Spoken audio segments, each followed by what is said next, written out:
Okay, so we're going to lead with the original Boston Tea Party, which was at Faneuil Hall in 2006. And the reason I chose that as a way of introducing myself is that that's where I first became aware of Boston 9/11 Truth. And to me, it was the most incredible event I had ever been at. I had basically been alone in my efforts to get people aware of 9/11. And I won't go through the whole thing other than that I had witnessed 2 controlled demolitions in Boston. And I knew right away on 9/11 that something doesn't right, that I had seen this happen before. And I started looking into online and went to 9/11 research. And then I ended up getting running Richard Gage's original prior to Blueprint for the Truth on local cable TV.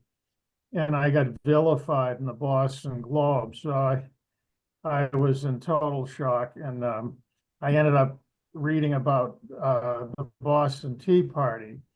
And I even watch it to this day because it's such an inspiring event. If you're into doing street action, which is part of what we do here, people, I mean, I get really enthused by looking at it. And I think you will too once you watch it again. It's not posted on our website, but I'd like to play it tonight. It's only 10 minutes, but there are a lot of really impressive people there. I mean, it's where I met Chris Bruner, Barbara Hanukkah, Bob Bowman, Kevin Barrett, and Robert Horton. These were all big players in the 9/11 Tea Party there. So you'll get an idea by watching it. And I mean, I would be surprised if you didn't find it entertaining. And so if you can find it, Sue, and start it, that would be I'm great. working on that. I should have had that up and ready. It's on our Anyway, website, right? it's on our website. I think it's on page 8, actually. Oh, thank you. That helps. Okay. You have to keep scrolling, but so anyway, I met Chris down there, and we I signed up to go to his meetings out in Newton, and the rest is history. I participated in Boston 9/11 Truth ever since, and we've done a lot. I mean, the history of Boston 9/11. Okay, you got it. Hold on, got to share screen. Okay. A slow computer. Give me a moment. I hope we can play it. I'm ready to play it, but I'm having trouble getting back to Zoom to share screen. You found it though, right? Yeah. I did. Okay, here we go. All right, Take it away. Can you see it? It just said start screen sharing. I got a blank space. Yeah. Okay. You started screen sharing, but you haven't selected the screen to share yet, apparently. All right. There you go. There you go. Okay. We ready? Yep. All right. Here we go. 2006.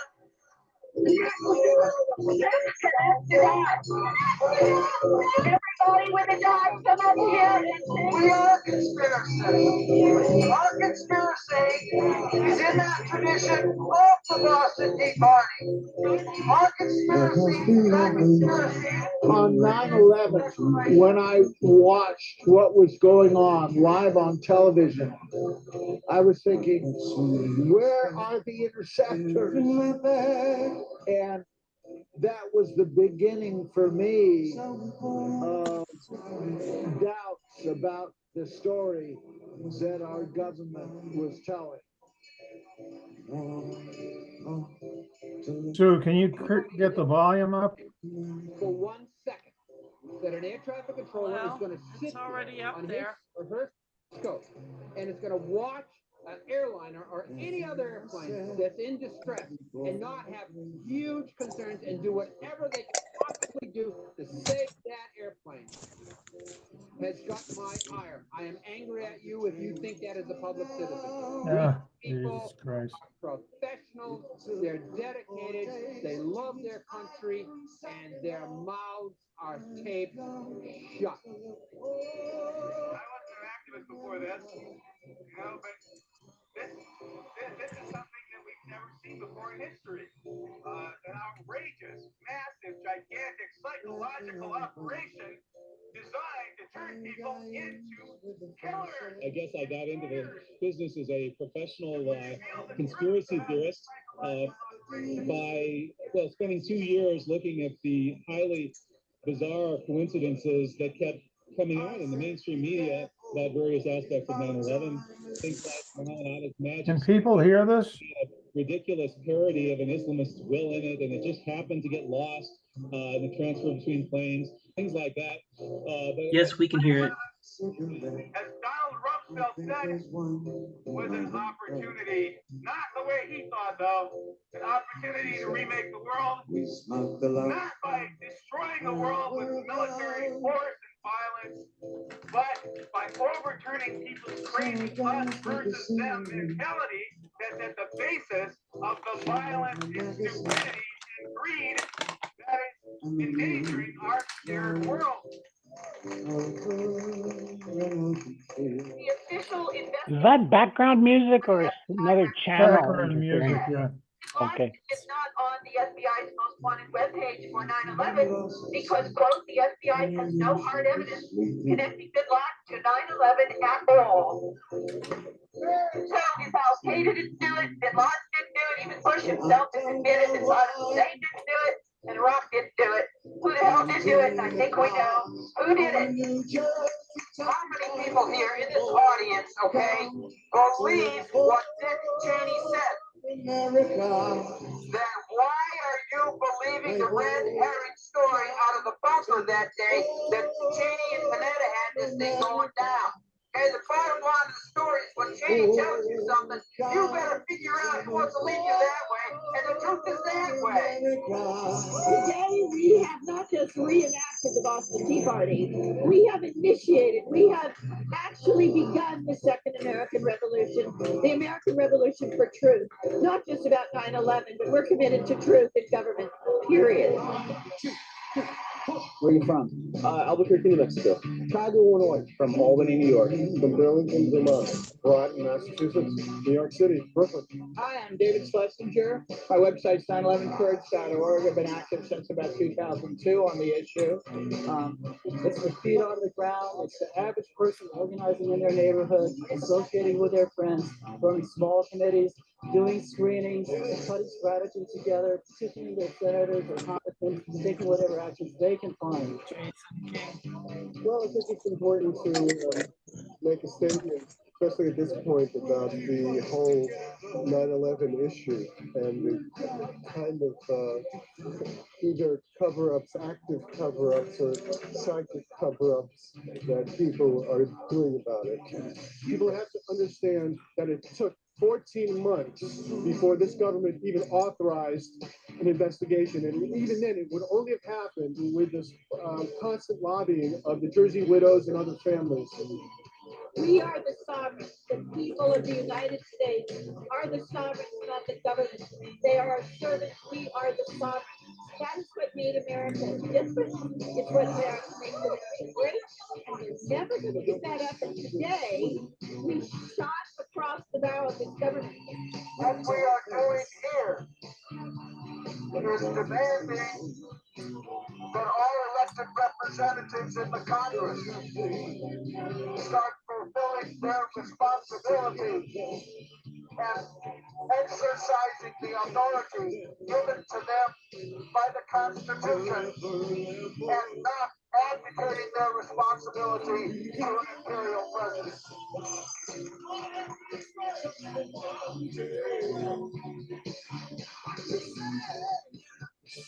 For in the name of security, they make enemies. In the name of patriotism, they make treason and tyranny. In the name of peace, they make war. In the name of liberty, they would turn us into slaves. And in the name of truth, they shill for traitors and give us this. I was contacted by a few families who wanted this message. They have signed some sort of legal arrangement with them, talk about it, they will suffer repercussions. But the families are slowly but surely gaining confidence and gaining courage. They're going to come out here and they killed their loved one, but we are going to come out and say, their government did it. It was an inside job, and their government killed their loved one. Whereas the official story purporting to explain the terrible attack in September 11th has been cynically planted at the very center of the American society. Whereas the 9/11 Commission failed to investigate and completely left out of its report any mention of World Trade Center 7. Whereas the investigation blocked and delayed for 441 days. Any investigation. Okay, that's all I want to say. There's a bunch of professional guys like myself, women like myself, on the flying end of this that are on the job. And we're going to get them. We must demand that all our government lies with respect to 9/11, the Iraq War, and everything else be uncovered, done away with. We demand to have a government that follows the Constitution, passes through, and serves the people. One way or another, we must have such a government, whatever it takes. We are doing this as patriots to take back our country. We demand the truth.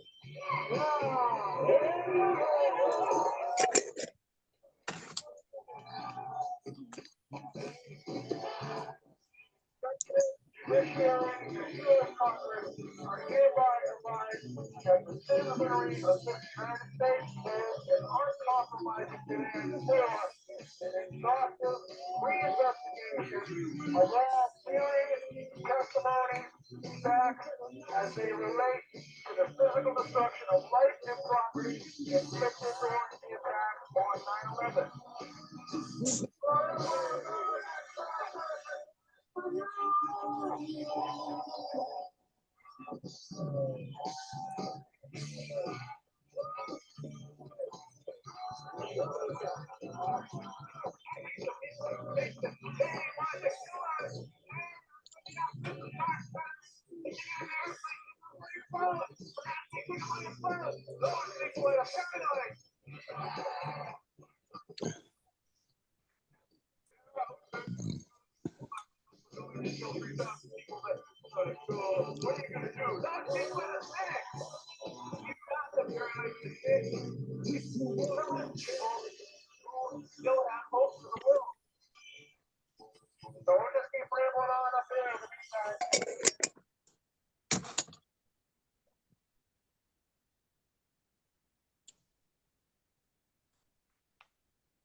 So do you know who put that together? Was it Hammock or?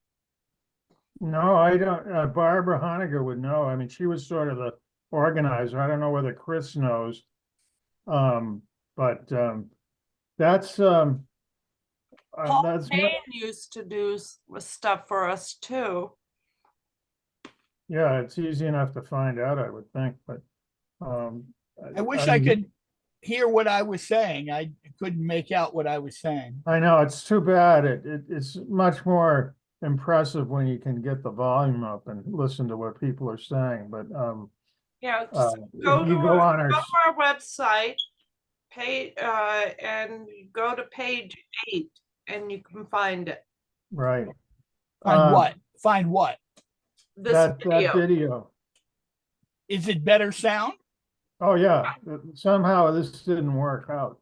I see. Okay. It's too bad, but, the point I wanted to make was, I mean, that's my dream, is to revive our group and get out on the street. And rather than engage in endless technical discussions of 9/11, I'd love to get people motivated in the way that the college kids are motivated right now.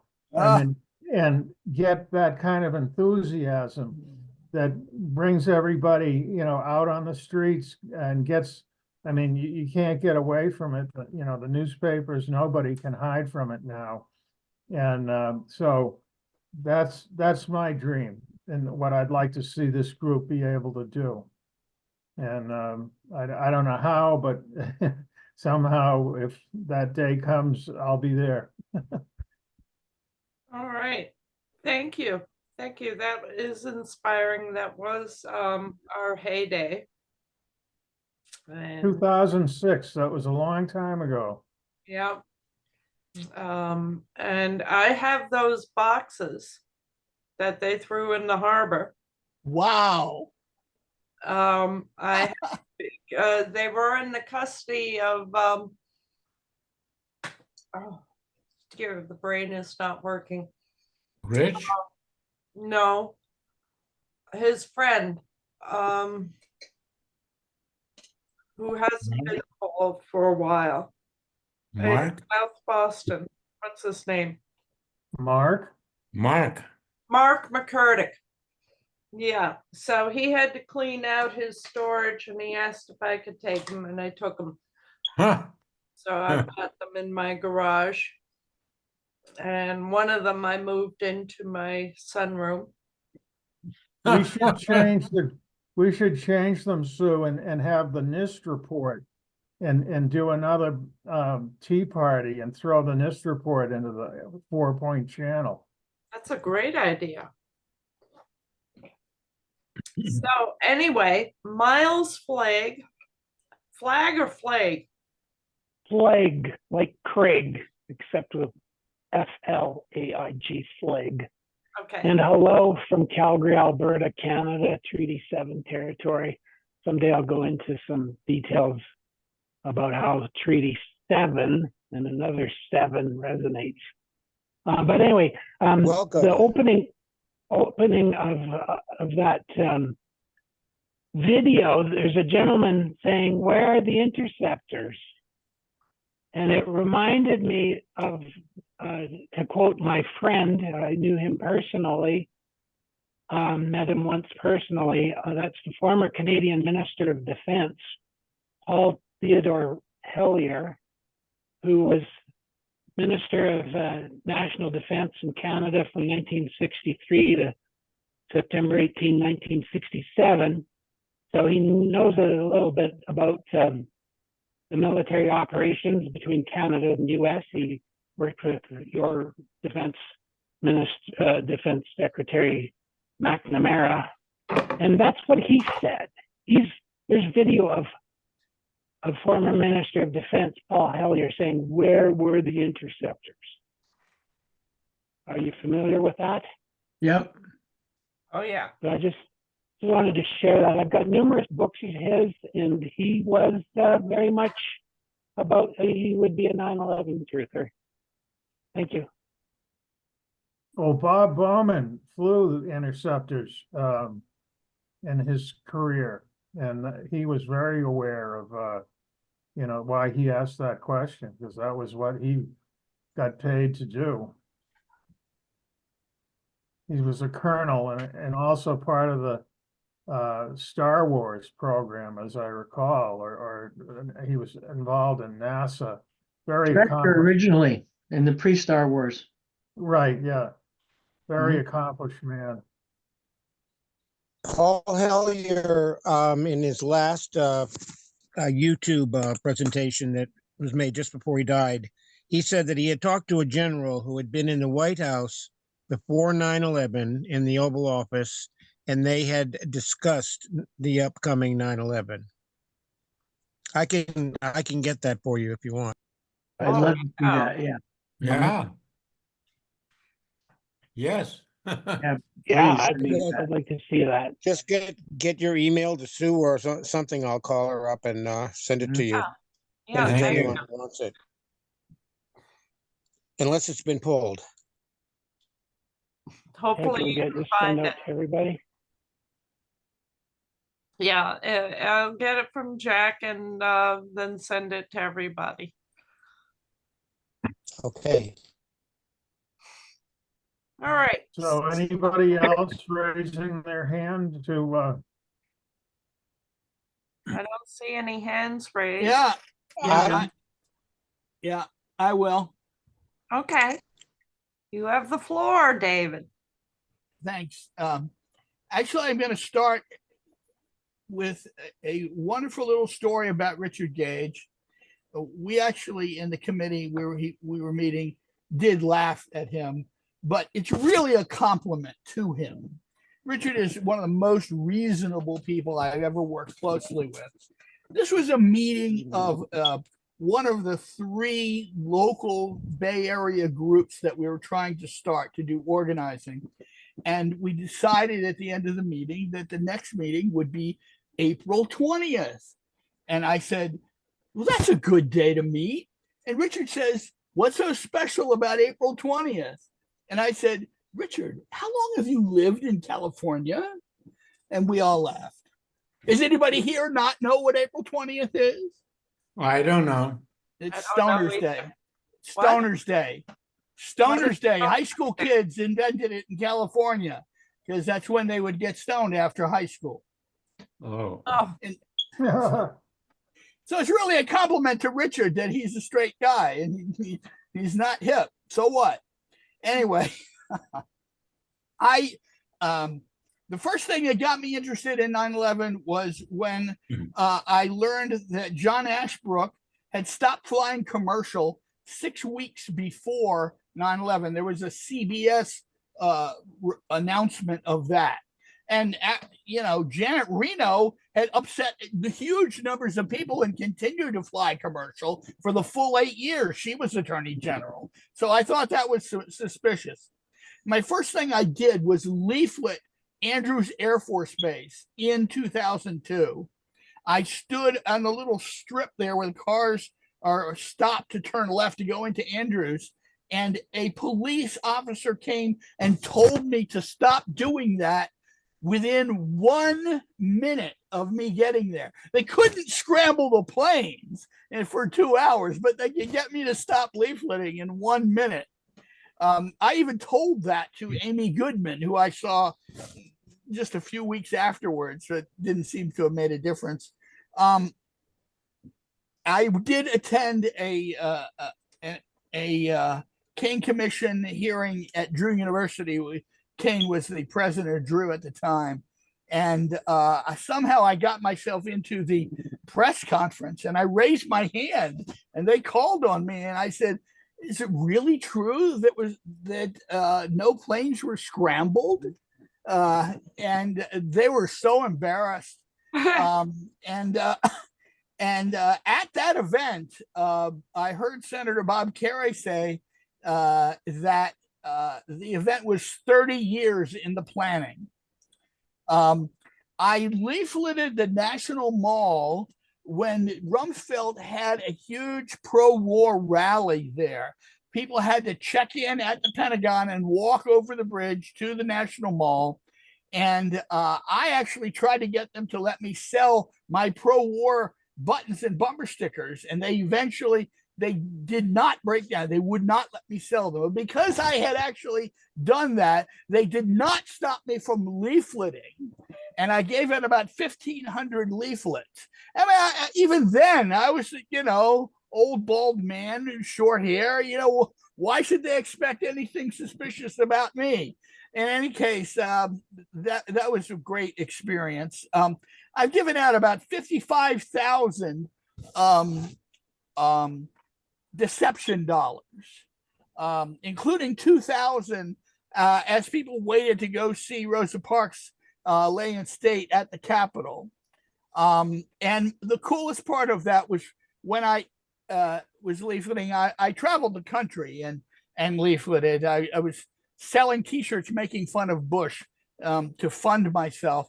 And I was leafleting at a racetrack in San Marcos near San Diego. And it was a Michael Moore event. He was 45 minutes late, so there was a lot of time.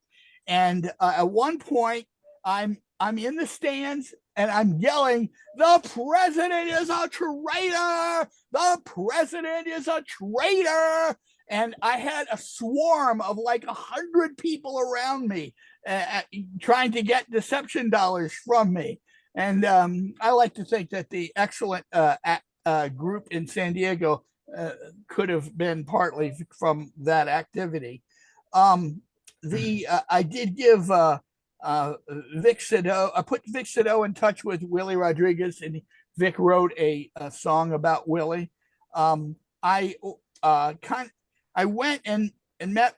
I went to an event by Kurt Weldon, who was a Republican member of Congress from the Philly area, and I asked him, how open was he to the idea that the government had been involved in 9/11, and he lost the next election because they accused him of corruption. I don't think he was, but he said, I wouldn't be surprised at anything. Now, I am the founder of DC 9/11 Truth in 2006, and the first thing I said at the first event we had, which was in a little shop in Tacoma Park, the hippest part of DC, and I forget what movie we showed, but the first thing I said is, if I live to be 100 and I'm still an activist, nothing will piss them off more than this issue. And actually, I think the pandemic criticisms of the pandemic might upset them more, but it's close. And I did a nonviolent civil disobedience in Maryland. First time I was ever arrested in my home state on the 9/11 Truth issue in 2006. And I gave the Gandhian plea from the Great Trial of 22, which I had wanted to do for almost 25 years since I had learned what he did. He said to the judge, and this is in the movie Gandhi, if you believe in what you're doing, give me your stiffest sentence. If you don't, resign. And the judge respected me, and he gave me 1.5 years suspended. But because Webster Tarpley had taken over the DC group, and he was very hostile to any discussion of nonviolence, he had convinced everyone in the group that nonviolence was not for 9/11 Truth. Now, no member of Congress would ever put down Gandhi or King, certainly not King, but that group did. And so I did not go back and do the 1.5 years. You can't do an action without proper support. I leafleted on behalf of whistleblowers in DC at the Department of Justice, the FBI, and the State Department. And it mentioned WikiLeaks. I eventually did get to meet Assange when the time he spoke at the National Press Club. He refused interest in Barry Jennings, which is a website I helped set up. I don't set up any websites. I just arrange people to do it. And it was interesting. The State Department is the best place to leaflet because when people leave the State Department, they're all going to the metro, and they have to walk a very narrow path. See, if you have a wide path, then you can't leaflet because most people won't be standing close enough for you to take leaflet. But when you leave the State Department, it is close enough. And I said, what I would say to the State Department is, State Department protects our nation's honor. And one fellow says, but it's too late. and I said, no, look at this, And I stood at the Pentagon with another DC activist.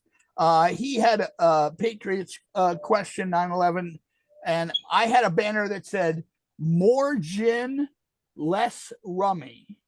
And I'd say about 1 in every 20 people walking into work at the Pentagon smiled at that. And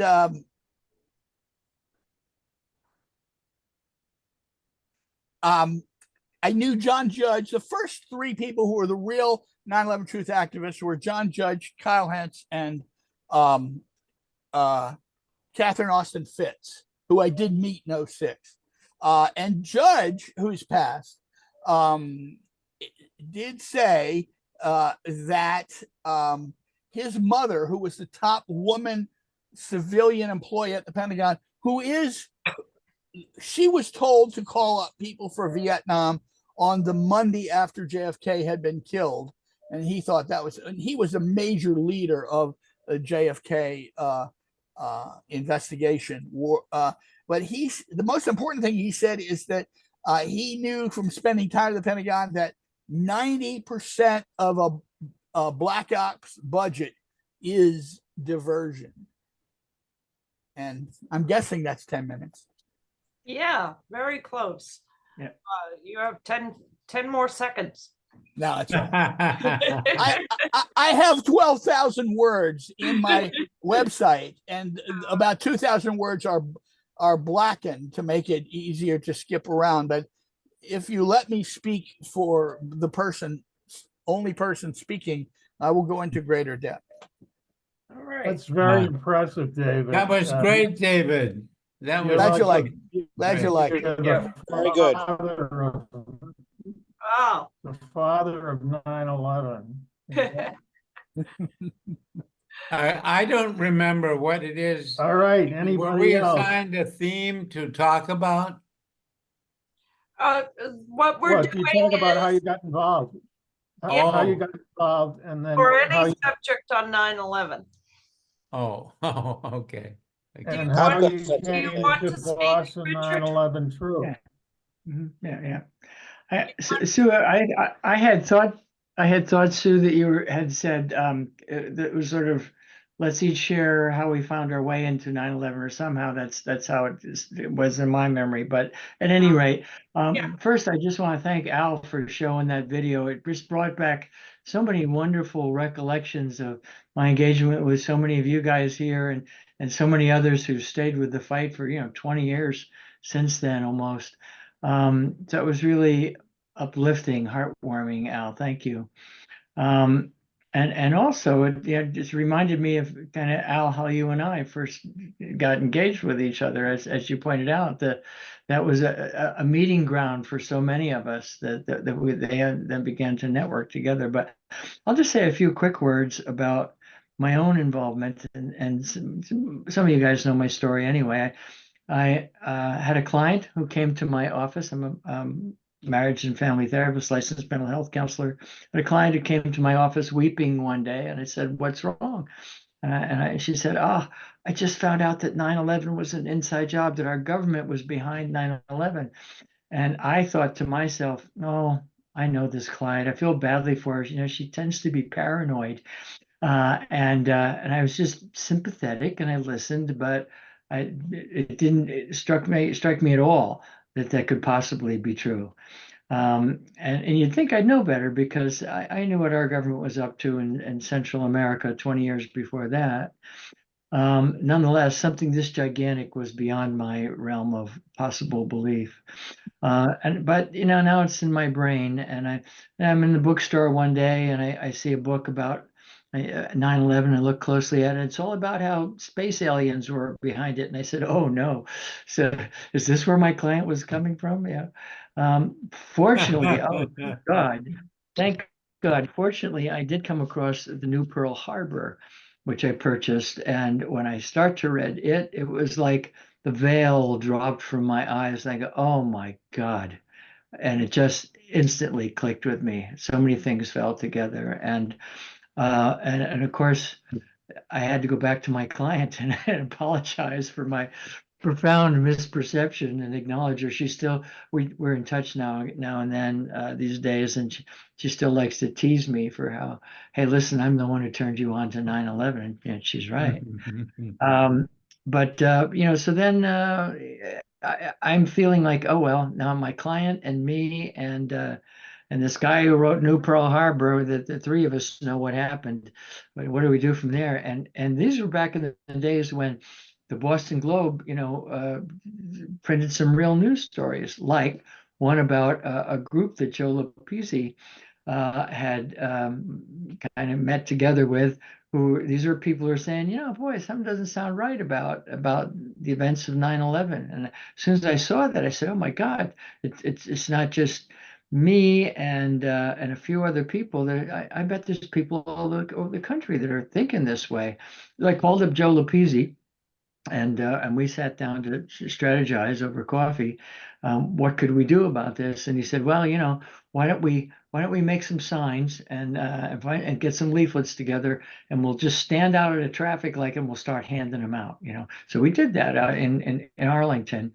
Me just sort of terrified, like, is somebody going to want to kill us for challenging this story? So Joe and I started meeting on a regular basis, and in no time at all, we're finding other people that had the same kind of concerns. For a while we met in my office, and then for a while we met in my church, and then eventually, the whole operation turned here to be online, and that's made a huge difference in terms of our ability to connect one another. But I also feel like, the event we had at the West Newton Theater, where we showed the 9/11 Mysteries movie, where we had like 200 people come, and then the Tea Party. Those were certainly times when we could feel the energy of not all across the nation. There were groups like ours forming, and we knew there was some possibility that we could break through on this. It's just heartbreaking to see that we weren't able to hold on to that energy. I don't know what we do from here. I'm with you, Al. Let's think about potential effective ways to reach out to those who, Mr. and Mrs. America, not to those who are already in the know.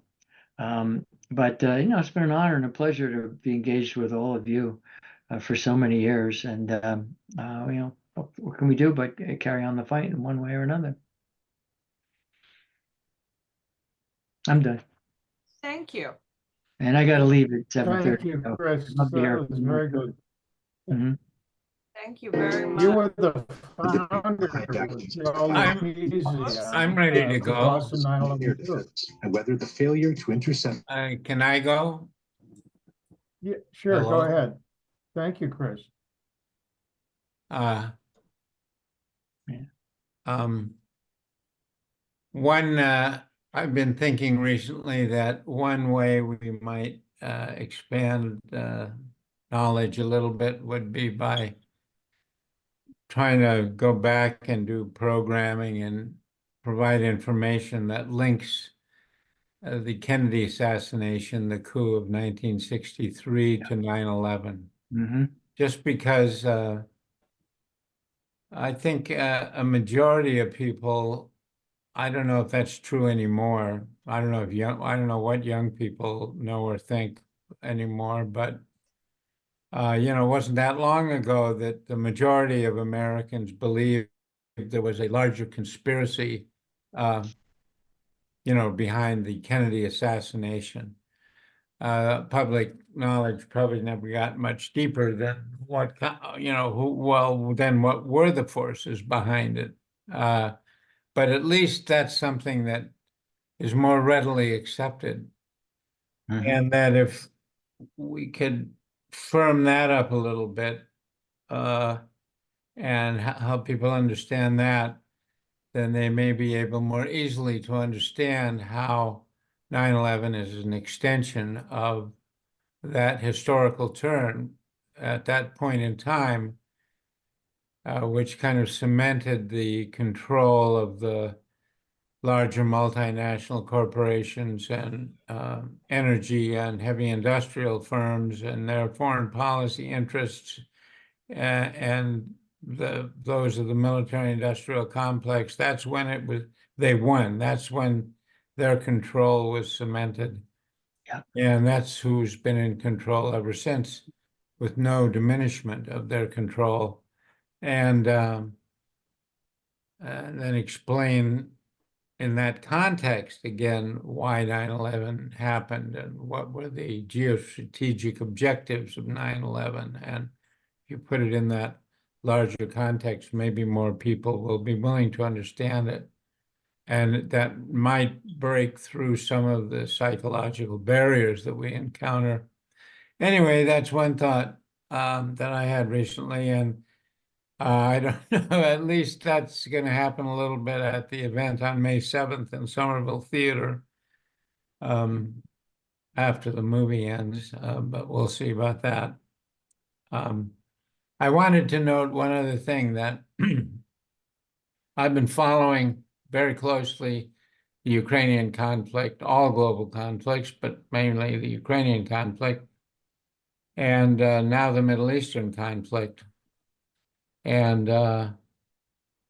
I do tell my Mass Peace Action folks every now and then that when I get an opportunity about how, well, you know, since nobody's willing to take up this issue, if the UN really does want to go to war with Iran, all they have to do is sink one of our ships, one of our destroyers in the Persian Gulf, and blame it on Iran, because nobody's going to question that. And there we go again. And so we're leaving that slam dunk, absolutely reliable tool in their toolbox by not addressing this issue. So I do say that now and then. But at any rate, we just escaped that bullet because of Iran's attack on Israel, where the 300 drones soaked up all their missiles. And then they sent 7 missiles that hit the exact targets that they were meant to hit, all of which signaled to the Israelis that we can hit any place we want at any time. And not only can't your Iron Dome stop us, but you can't even stop us when you've got backup from the US Air Force, the British Air Force, the French Air Force, and some Jordanian anti-aircraft batteries. And because of that, the US decided it's not ready to go to war with Iran because it couldn't handle it. So we don't need to worry about the US sinking that destroyer in the Persian Gulf right now. Well, okay. That's it for the moment. Thank I've you. got something. Okay, go ahead, Jack. Well, Philip Zelikow was in charge. He ran the writing of the 9/11 report like a dictator. I guess you all know that. Yeah. And he studied in college management and creation of public myths. Now, I studied something similar to this at MIT in public relations and propaganda. And Bibi went to MIT, could have taken the same course. But the stories that they tell are so captivating for the non-thinkers, which is 90% of the American population, that they just are completely successful. And I sent everybody I had an email address for Bibi's speech on the Jimmy Dore show, played on the Jimmy Dore show, comparing this to the peaceful protesters, he didn't call them peaceful, on the campuses are just like the stormtroopers in World War II. But he told a good story, and I knew a lot of people would buy it, but I didn't realize that about 2/3 of the Congress would buy it, and the next day they passed a law against anti-Semitism and speech against Israel on on campuses. And it also gave the federal government, the FBI, rights to police the campuses. So it hasn't gotten to the Senate yet, but I was shocked just listening to all of before this happened. I thought it would never pass, but about 20 congressmen lined up and congresswomen, and they just were repeating Bibi's story, his myth, word for word. And that story is shocking because it's stormtroopers, World War II. You know, we won World War II and now we're giving it all up, you know, and these totally exaggerated stories about or made up stories of the protesters against the Gaza genocide as being attacking Jewish people. Most of the protesters are Jewish. But you can't get that through to Joe Sixpack because he's already made up his mind, and that's it. That's how it works. It's very advanced stuff. Yeah. Interesting article. I read it. Thank you for sending it along. Richard, could you just enlighten us on how you originally came to 9/11 and where did you join? Well, I'm trying yeah, to sure. remember if you had. Okay, well, you I first showed had, up at Chris George. okay, well, I had, Hello? for many, many years, I had been a scholar of U.S. Assassinations and coups and counter-revolutions in various parts of the world, primarily in Latin America, where I had worked for a number of years. And and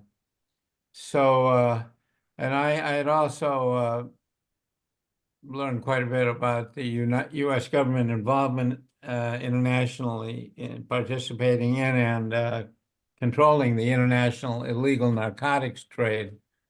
So I was very well primed.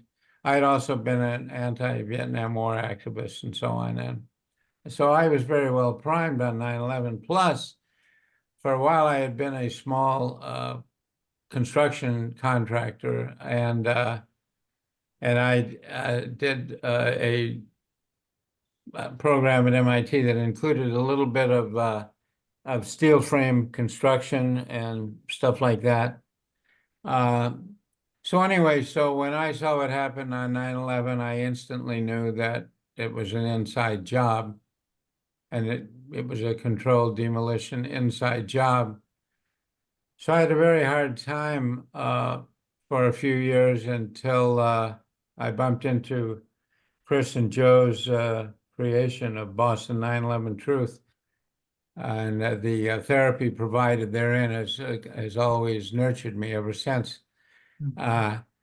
And so that's kind of how I came to it. But boy, was it tough for a while because, you know, I would, you know me, I talk. So I did talk to family and friends and colleagues at work at a little bit of peril. And it was extremely rough going for a while. Fortunately, I was eventually able to convince some of those people or get some of them asking questions. And so that was very helpful. But anyway, boy, it is tough when you understand something like this, and not many other people do. Right. It's true. Miles, Thank you. Miles has his hand up. Hi, everybody again. Yeah, I thought I'd take just a few minutes to talk about Paul Hellyer, former Minister of Defense. First time I met him was in 1990. Pardon me, March 4th, 1991. And I either purchased his book or he gave it to me at an event, and it's inscripted to Miles Flanagan, appreciation for an excellent meeting. Paul Hellyer. I won't go into details about that meeting. 1991, when I first met him, and reestablished connection. I can't remember exactly why, but something sparked my interest in him again, and I, no doubt because perhaps I possibly saw him in a 9/11 related video, which I posted an example of this 9/11 video where it's about 20 minutes, but there is one point where he does say, on camera, well, where were the interceptors? It makes no sense. And then another video that I linked to a video I posted was when I had him do a discussion on a book that he wrote, the title of which is Hope Restored, My Life and Views on Canada, the US, the World, and the Universe. I found him to be a very deep thinker and an exceptionally honest man of integrity. And in fact, the reason he left government was he was disenchanted or maybe even disgusted with policies of the Pierre Trudeau government at one point. So the video is an interview that he did for a group that I was a participant of at one time called the Carl Jung Depth Psychology Reading Group. So if you have time and the bandwidth and you're interested in psychology, invite you to watch that video featuring an interview with former Defense Minister Paul Hellyer. Now, one thing that I've got numerous books, several of which have his signature and dedicated to me. But one of the things that's really interesting is, as I said, he was definitely 9/11 truth here. There's a chapter in one book where he describes, this is another one of his books, The Money Mafia, A World in Crisis.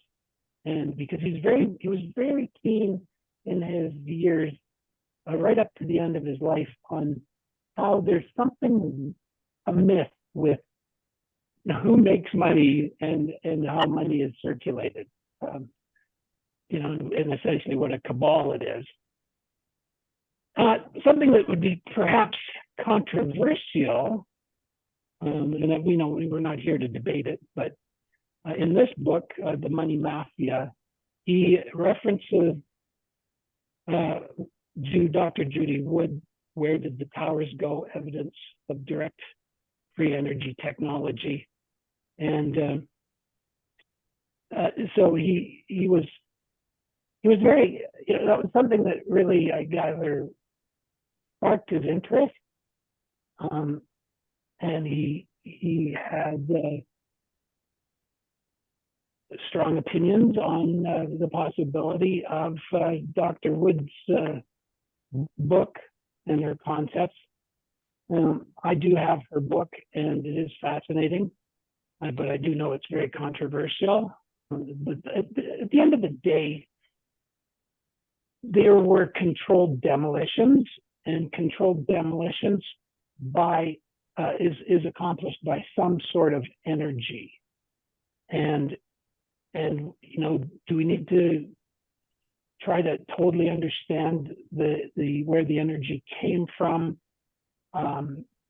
Nanothermite, it makes sense to me. I used to work for a railway, and we used thermite to weld rails together.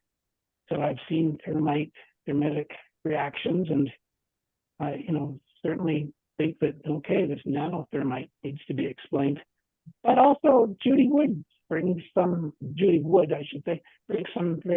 interesting discussion and points of view. So anyway, just in summary, really appreciated having known Paul Hellyer, and thank him for his contribution to 9/11 Truth.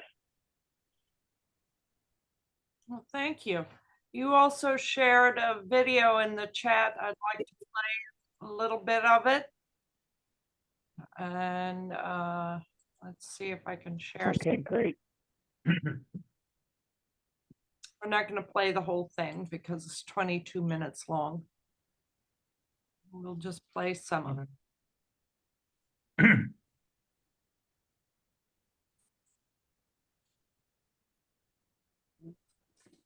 What initially raised suspicions on the true role of the military on September 11 is the fact that the U.S. air defense, which is arguably the most advanced and sophisticated in the world, was unable to intercept even one of the 4 hijacked planes in the course of over 1.5 hours. I remember thinking, where on earth are the interceptors? I'm an old interceptor pilot, and it's absolutely unbelievable that hijacked airliners could fly around for an hour and 40 minutes without being intercepted. As a former Minister of National Defense, why did airplanes fly around for an hour and a half without interceptors being scrambled? Take them, with a quick reaction alert. They should have been in the air in 5 minutes or 10 minutes. If not, as a Minister of National Defense, I would want to say, why not?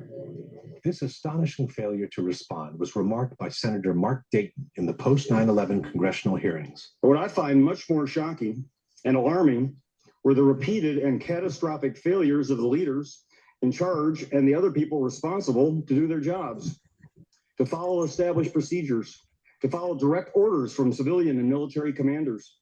The official justification for this failure is a series of blunders, miscommunications, and mistakes that has come to be known as the incompetence theory. On that day, you saw a lot of well-meaning, confused people struggling to make sense of a terrible situation. They didn't even know where the planes were. One argument for the incompetence theory is that the air defense was conceived to protect the U.S. from external threats, not internal ones. The fact is that our air defenses, the whole NORAD system, was not at all geared towards protecting us from domestic aircraft. Quite the contrary. It was all set up to detect aircraft coming in from overseas. La difesa era predisposta per difendersi da attacchi provenienti dall'esterno. L'America era come fosse un castello con un fossato, ma questi hanno usato una catapulta per entrare, saltando il fossato, si sono trovati all'interno del ventre mole dell'America e l'hanno potuta scolpare. What the debunkers forget to mention is that the responsibility for tracking internal hijacks has never fallen on the military to begin with.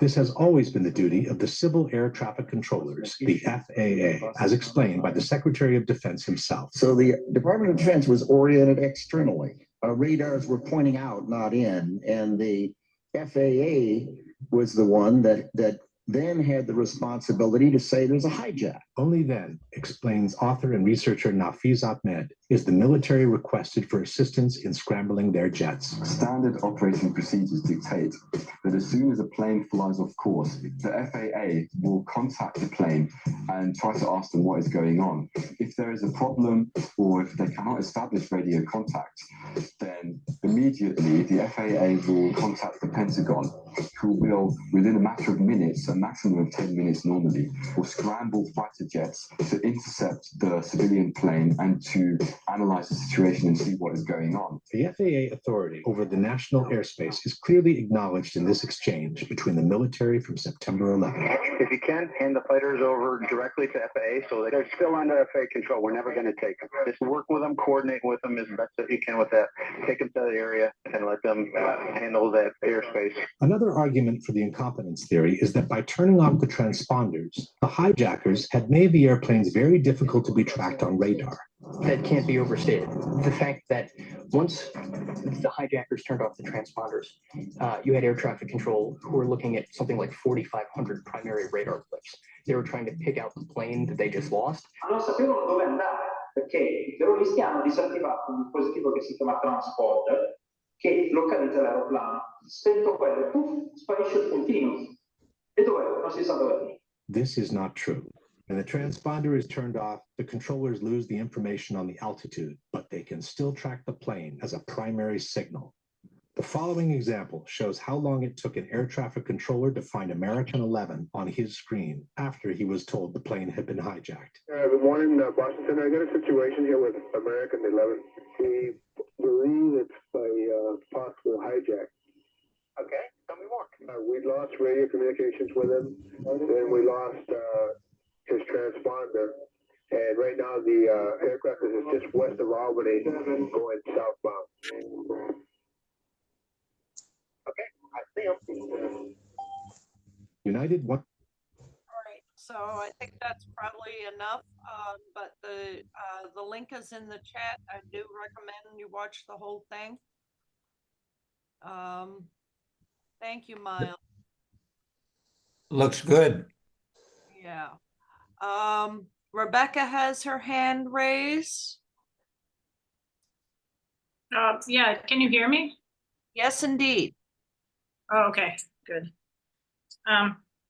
I was going to mention that in response to, I think Richard was talking about how the difficulty of knowing about the truth about this and then other people not knowing, and that psychological state that you're in. And I'm reading a book that's actually a book written by an Israeli professor who was talking about the Holocaust, but like the book's premise, I think, is, I haven't gotten that far into it, but is like actually the state of knowing something like an atrocity like that without other people really having a recognition of it around you. It's really interesting because it's very geared towards, it was written not recently. I mean, it's probably several decades old, and it was geared towards people teaching genocide, but in a college setting. But it's really interesting to compare that. And, I don't know if it took me a long time to get involved in this, in 9/11 Truth. Like I didn't get involved until probably about 10 years after September 11th. I was a newspaper reporter on September 11th in New Jersey, and I was engaged to someone who we both lived in Manhattan, and I kind of divided my time between Jersey and the apartment we had in the West Village. The incredibly dumpy walk-up apartment we had in the West Village, and he had a company that was like 2 blocks from the World Trade Center, and his business partner, they both worked at NYU also, and he was his business partner was going to work that day and was stuck on the subway right by the World Trade Center stop. He had to work, get evacuated down the tunnel, but he said that the tunnel was full of smoke. And basically what he described was kind of evidence of explosions and the tunnel full of smoke. And he got out of the subway just a little bit above the World Trade Center stop, and he started walking back down towards the World Trade Center because their office that they had was like 2 blocks or so down from the World Trade Center. And so he was on the street around around Ground Zero when the first building allegedly collapsed. And so it always stuck in my mind, like, why is he on the subway basically full of smoke before either building collapsed? Like, what's going on? I sort of knew there was something wrong because he had told us this like 3-4 days after September 11th. Like, there was no 9/11 Truth movement that I knew of, and there was no reason for him to really tell us this. And he's like not a person at all that would even go near being involved in September 11th activism. He's like a very established person who has a career as a electronics music composer and was the head of a department and was not interested. So it stuck in my mind for a long time, and I kind of went with I was on the left, pretty much on the left, so I went with the sort of idea that maybe this was like blowback for something, like retaliation against stuff that America did. For a while, I was trying to convince myself that, but it always nagged in the back of my head. So finally, I just started to watch like the AE 9/11 videos, and it wasn't like a very easy process for me though, because I was really like I sort of was coming out of my delusional state because I had read like Bitter Fruit, and I read a bunch of books by Stephen Kinzer, like, pretty easy to read, like All the Shah's Men. I read A Bitter Fruit and Overthrow, and about the Dulles brothers, and then A Devil's Chessboard came out, I guess, later. But so I started to have this really uneasy feeling that like this is similar to some of the things that like CIA and this, the operations that took place in other countries when there was the United States was interested in changing the government there. But anyway, that's my 2 cents. All right. Very interesting. Thank you. Yes. That does raise a big question. Why was there smoke in the subways? And now it's not that big a question, but at the time it was, I don't know. Going back to that time is such a, like, I just can get, that feeling that I had for someone, like for years, I had this feeling of dread. Like it was very difficult to make a transition into actually recognizing like the truth. I guess you know, like actually going to confront the research. And I did have a couple friends that were pushing me to watch like Richard Gage and some of the documentaries. So that's. When did you first find your first 9/11 Truth group? Was that? The first person I met was Bill Jacoby. He lives near me in Columbia County at the time. I had just moved to Columbia County like a couple years before from New Jersey. Columbia County, New York State, like near Hudson, New York, sort of. He lives. I was like about a half hour north of him. So I did briefly start a 9/11 Truth Action Project group in my area for about 6 months or so. And we had meetings and we showed a film on the side of, we showed one of the AE 9/11 films on the side of an art gallery wall outside in Hudson in the summer. It was pretty cool, actually. People came by and we did some flyering, and we didn't really do that much. I mean, we didn't, not like Boston 9/11 Truth or something, but we were together probably for less than a year. Ah, But that's pretty cool. yes, yes. Ah. And Trying then to get back into it and participate just in some events, maybe with Boston and on 4th of July and on the anniversary, and maybe some more events in the future, hopefully. appreciate it a lot. Did you know about our May 7th event? Yeah, I'm gonna try to make it to that. Yeah. Okay, good. That's great. Yeah.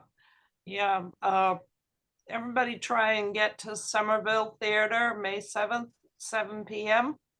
to see Peace, War, and 9/11. And you can see it online, but what's special about this, it's on the big screen, and there's going to be a panel discussion with Ted Walter and Marty Schatz and Ed Curtin, with Richard moderating. So it should be Any other volunteers to talk about their history in 9/11, how they got started, or are we getting down to the agenda items for the night? Well, I have something to say. Oh, go ahead. Go ahead, John. Go I ahead. can back up what Bob Bowman said in that video. I was an officer in the Marines, and I was in Okinawa, Japan, the island, and a little island off the coast of Japan. And I spent my toddler years in Okinawa. oh, cool. Yeah, my father was in the Air Force, and we were stationed in Okinawa when I was between the age of 2 and 4. Well, maybe you were there. We used to go to the officers club at Kadena Air Force Base because they had terrific food there. And we were free to go anywhere on the island. And so I started making friends with these pilots, bomber pilots, fighter pilots, etc. And the fighter pilots were always on hair trigger. They were always ready to be called. They'd be sitting in the restaurant there, but they'd be ready to be called, and they often would just rush out of there, and they'd go to their plane, and there was already a crew there. There's a crew there that just sits by those planes and for emergencies, and they start the engine. They get ready to help the pilot up the ladder into the plane, and then they pull the chocks and disconnect any wires. And 1 or 2 minutes after a pilot leaves the officers club, he is taxiing, towards the runway with a plane all ready to go. And that's what we're paying these pilots for. Now, there was never any attack on Okinawa, but they did jump up and go out and check, unidentified vehicles, unidentified planes a lot. And so that would have been the same at Andrews Air Force Base. That's what those pilots are being paid for. Yeah. I was in Tea House of the August Moon in high school, which is a comedy about the Okinawans making fools of the Americans. Right. Oh, they want us gone, but that's a different subject.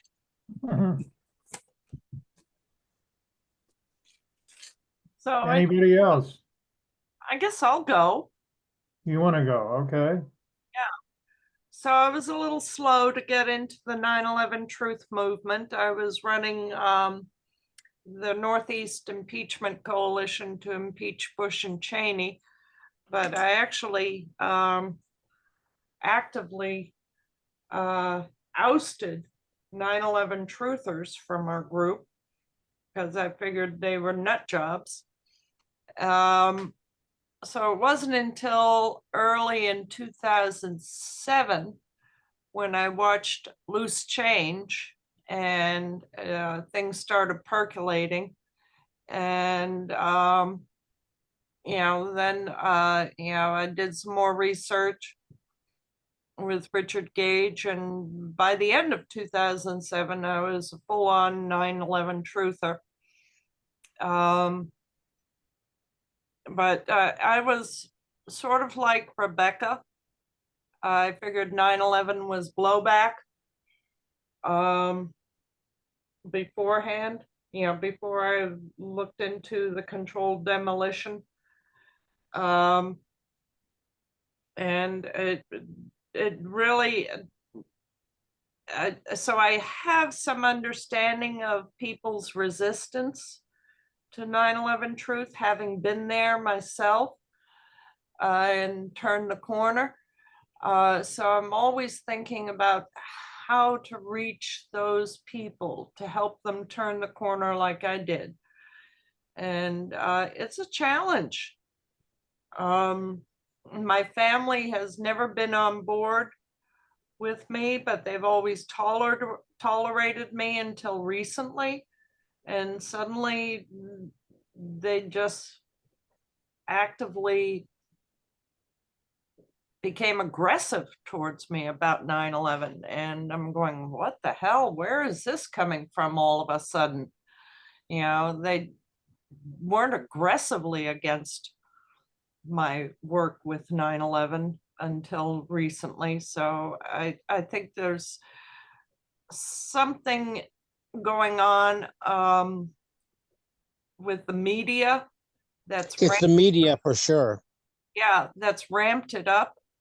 The whole disinfo campaign that's going on with the media, that if you say anything that goes against the government, you're a disinfo person and must be censored. That's something new. We really didn't experience that in the recent years after 9/11, but we're definitely experiencing it now. To some degree we did, but it's ramped up something terrible now. The whole Well, there's so much money being spent on this mind control in the media. They've been spending it every year since before 9/11, since JFK was killed, actually, but especially since after 9/11, that they've really figured out how to control the mind of the average person. And the only way to get away from it is to turn off the TV or NPR, but people will not do that. They just won't. Well, and also the consolidation of media has really solidified since 9/11. There's tremendous consolidation. It's all goes back to Vanguard. And it's an uphill battle. It really is, but it's a challenge for us and we have to meet it. So would anybody else like to speak about how they came into 9/11? I have one more thing. Okay. This is addressed to Al, but also everybody listening in. Was that a video you just showed, a Dave Von Klein's video? No. Well, his videos are very much like that. And I asked that Dave, if you ever deal with him, be given a lot of leeway. He's an artist. He's spoken here before. He's spoken here. I know. I was there, David, but Okay, very good. People were critical of him, but he's an artist. You have to understand that artists are different. I could never make a video like that, but an artist can. They think differently, and we really need to have space for Dave von Kleinst and anyone else who's an artist in our movement. Thank you. Just for some information, the video was, it says at the beginning, the video contains a portion. What we watched was a portion of the excellent 5-hour 9/11 investigative film, September 11, The New Pearl Harbor by Massimo Mazzucco. Oh, yes. Okay. Yeah, he's a friend of Dave von Kleinst. He mentioned that. Okay. Drew, I'd like to follow up with your remarks about the disinfo in the media. I don't know how many people have been following the protests. It's hard not to. But the media narrative is being portrayed as we speak about how this, the students are not all representative of the entire student body. I mean, they put in talking points as they're reporting, and it's kind of interesting. It reminds me a lot of how they tried to control the 9/11 story. And I really think that the protesters are going through the same thing that we have been going through, and this common ground with them in terms of what we can learn from what they, how they are being treated, how they're, how much success they're going to have and how much coverage they're going to get. And I find that there are a lot of similarities there. All right. They're our allies for sure. Yeah, I mean, it would be great if somehow we could hook up with them on some level. I mean, I don't think you're going to get anywhere, talking about 9/11 and equating it with what they're angry about, and we are all angry about. I mean, I don't know how anybody in their right mind could look at 34,000 women and children having been annihilated and not absolutely be in disbelief. But just listen to NBC, you'll be all set. You won't be bothered at all. You'll never hear about perfectly it. Natural. Anyway. All right. Thank you, Al. Moving right along. Yeah, so Norman has his hand raised. Yes, thank you for letting me speak. I want to basically follow in with regards to all the points made, because it's very, very valid, especially if you look at the media control. And we all know that 9/11 was a trauma-based mind control exercise. People tended to outsource their thinking to the mainstream media, and something that people never imagined on that day is, since the first couple of hours, your people's perception were already managed, especially if you go back to the Harley shirt guy and how he basically solved 9/11, stating that the fires were too intense and it affected the structural integrity, and that's why the buildings just disappeared, and people just lapped that up because that was the first answer that they were given whilst the traumatic event was happening. And just like when the second plane hit the South Tower, within 45 seconds after that hit, the guy on the TV basically said it's Osama bin Laden, and it basically took the government a day and a half to figure out who actually did it, and then everybody basically ran with it for the rest of the day. And that's the thing. People don't realize, and this is something that we've all, if you a real critical thinker and you actually think about things, that's exactly what happened to us during COVID. And all the information is coming out now. You had a whole bunch of conspiracy theorists and tinfoil hatters basically stating something is up, something is bad is going to happen. It's 4 years later, and we can see the fallout happening now. And that's exactly the same thing that you can pull back to 9/11 and all the bigger events during the course of the years, USS Liberty, Hiroshima, all the JFK, everything. The only problem is we're sitting with a bunch of people that are my age, that were maybe in their 20s when a major traumatic event happened. In my case, 9/11. For a bunch of other people, it might be JFK when they were younger. So various traumatic events keep on happening, and it moves through various type of perception management and propaganda stuff through the years. And we do know that the US military basically started the initial psychological warfare institute in the early 1950s. Now, if people don't realize that agents and certain talking points are put into play into the avenue of truth seekers to corral them into a certain way of thinking, and you don't open yourself up and realize that that could be happening, then you leaving yourself with a blind spot. There are a lot of technologies and stuff out there that people have no clue about. If you're looking at stuff like popular mechanics, and if you follow a couple of engineering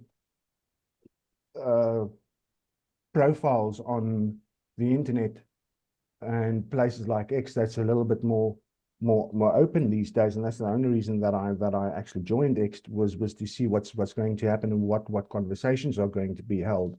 And there's a lot of uncomfortable conversations being held, and people are reassessing what they thought to be true. And if you go back to the work of Nikola Tesla and what he was doing with scalar waves and things like that, in these whole free energy aspect, DARPA is now working on a satellite and drone-based system to beam wireless electricity to various army bases. If you go back to the Panama invasion in 1989 and you watch the 1992 Academy Award-winning documentary, The Panama Deception, they were testing out new weaponry in 1989, and they were using directed energy weapons to cut through cars and to melt people. If you go into the Star Wars in Iraq, that came out in 2006, and they were talking about what they were doing to people in 2003.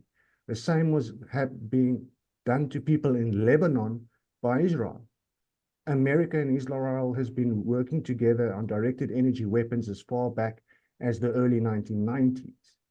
So if you don't go look at the historical record information that's out there, then you've got no idea of what they're capable of.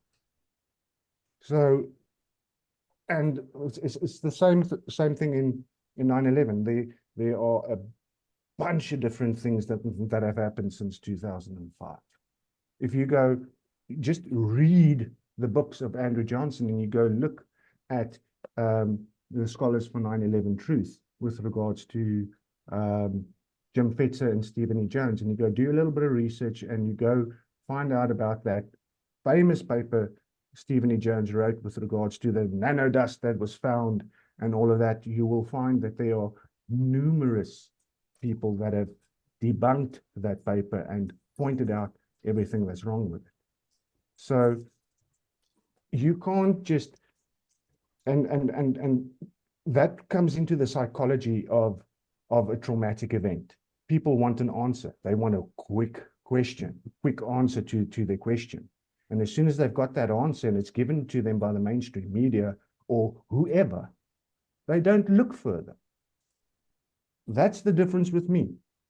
I went through all the different stages when I started looking into 9/11 because I'm in South Africa. I haven't got the PTSD or the emotional involvement with regards to what happened on my home soil. If something like that happened into my country, yes, then I might suffer from more PTSD or trauma-based or anything like that. I can remember what kind of effect it had on me when I was 24 years old and I was looking at it on the TV, and something just told me there is no way a plane could cause a 110-story building to disintegrate on a molecular level. And the dust cloud wasn't hot. People didn't get burned, but you had 1,400 cars that turned just vaporized. Some of them didn't have engine blocks. You can't even realistically, and don't lie to yourself, say that some sort of warm dust cloud caused a whole engine block to disappear. 1,400 of them. And then you've got live video of people that are less than a block away when that dust cloud came over them, when the North Tower came down, and the cars around them are fine. The people are fine. So that whole aspect of the warm dust cloud, and there was microscopic spheres that caused all these cars to get damaged like this. Sorry, it doesn't make sense. People tend to want a quick answer to their question so that they can move on and they can go watch the football over the weekend and go have a barbecue. And that's the thing. COVID was a good thing because people are seeing through the lies. This is the first time that people have actually seen in real time what's going on. There's a bunch of youngsters who aren't listening to authority. They make up their own minds and they look at all the different aspects of the conversation and the points raised, and then they make up their own decision. But you can't see that there are 5 narratives out there and only look at 3. And that's my journey that I've had with 9/11, because initially the whole I can remember the first time that I saw Richard Gage with these 2 cardboard cutouts of the 2 twin towers showing, okay, fine, this top piece just can't fall through it at real speed. And then I watched John Cole's thermite experiments, but I never escalated that to a 110-story building, because thermite is an incendiary. It's not an explosive. Even when I talk to Wayne Costa with regards to his propelled demolition paper that is written, that's not published anywhere, that's not peer-reviewed anywhere, he couldn't answer me with regards to what happened to the core, because according to him, everything was painted on the inside walls, and that's what caused the so-called lateral explosions were 600 feet further. But if you go look at the damage at the World Trade Center, the buildings across from 110-story buildings had no rubble on them. They were only damaged at around about the 20th story and lower. So explain the ejected 600 feet laterally and why that only happened to the last 20 stories of most of those buildings. Bankers Trust, it was repaired and then taken apart. Why? Nobody talks about that. Nobody talks about the 16 survivors in the North Tower between floors 2 and 22. So they weren't blasted to bits. They weren't deafened. They didn't have molten metal raining down upon them. They're not dead due to radiation poisoning. And when I asked that question to John Cole, he couldn't answer that either. And there's many other strange anomalies, Building 7 included. It's had 30,000 tons of steel frame building. And in the NIST report, they never recovered any steel from that building. So where did 30,000 tons of steel go? The basements under Building 7 wasn't damaged.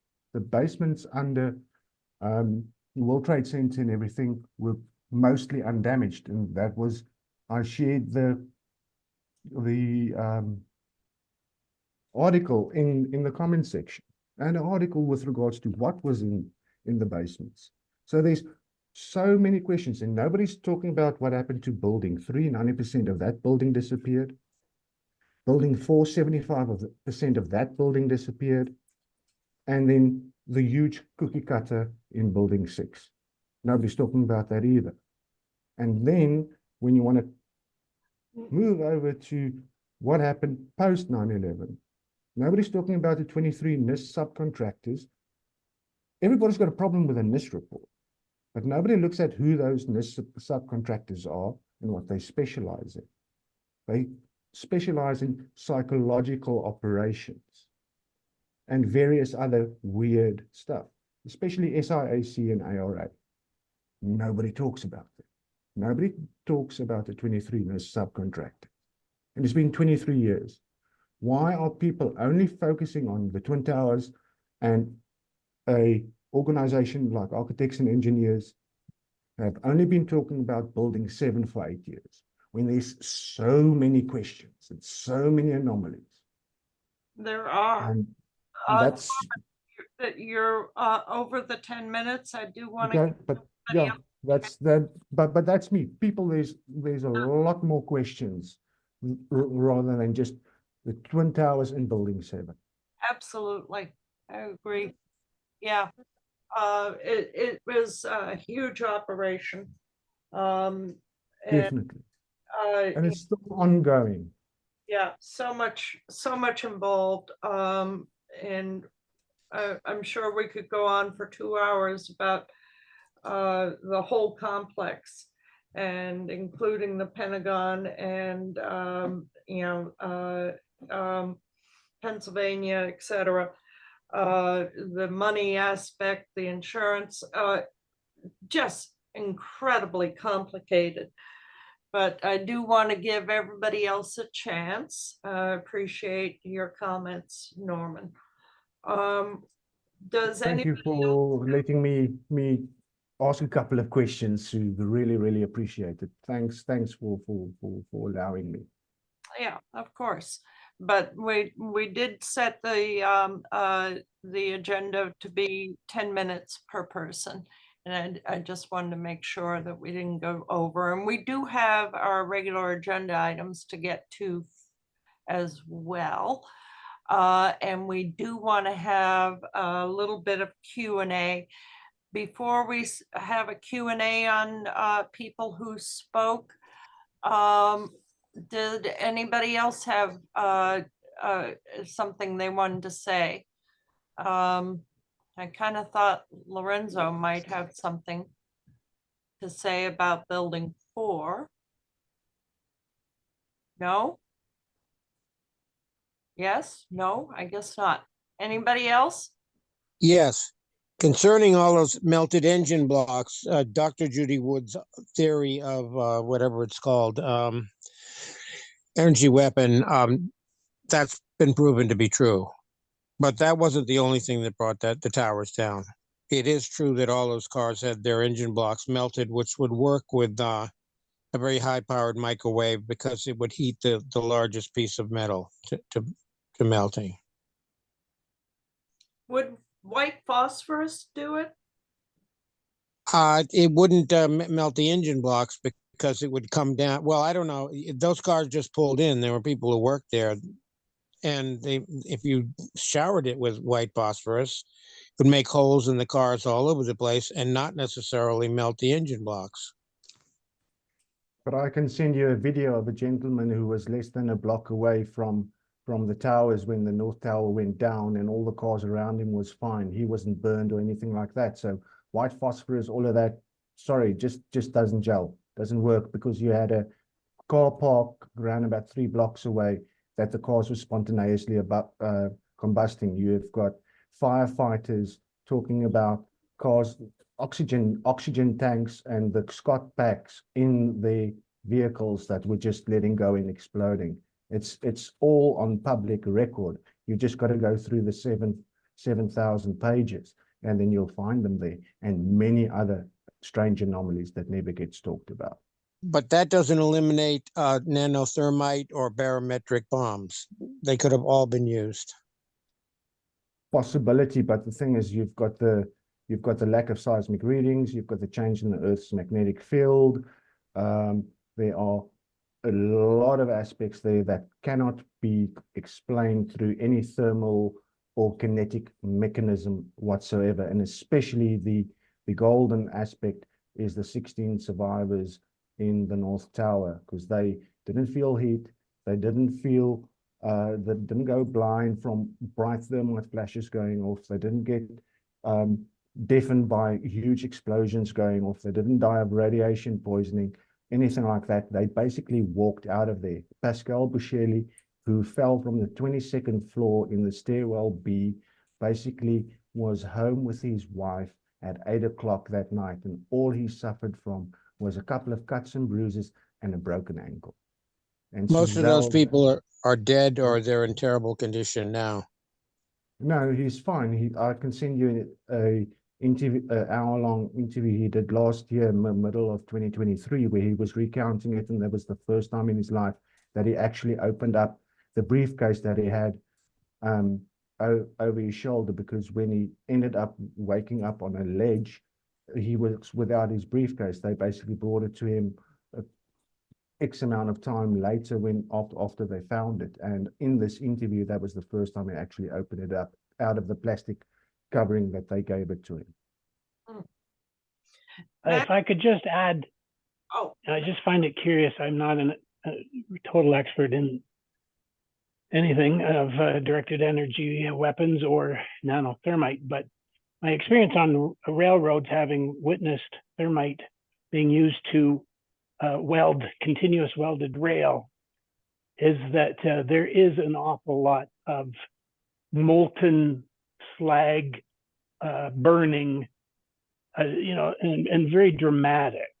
So when people say, well, there should be a lot more burning being visible when the towers come down, I kind of have to go, that's a bit of a mystery to me, knowing what it looks like when thermite is ignited. And then another thing to consider is one of the things, here's your safety tip. If you do use thermite for welding rails, don't play around with the slag afterwards, even though it looks like just a rock. It is still tremendously hot. And tragically, some railroad workers thought it would be fun to pick up a piece of this slag, throw it into a nearby pond, and it exploded because it's like a core of slag with molten material in the middle. So exposing that to water will cause explosions. So, just a thought, when water was put to the fires, would there not be a lot of exploding slag? Anyway, just some thoughts. Yeah, because you actually had water mains that were busted, and you would see the firemen wading through the water.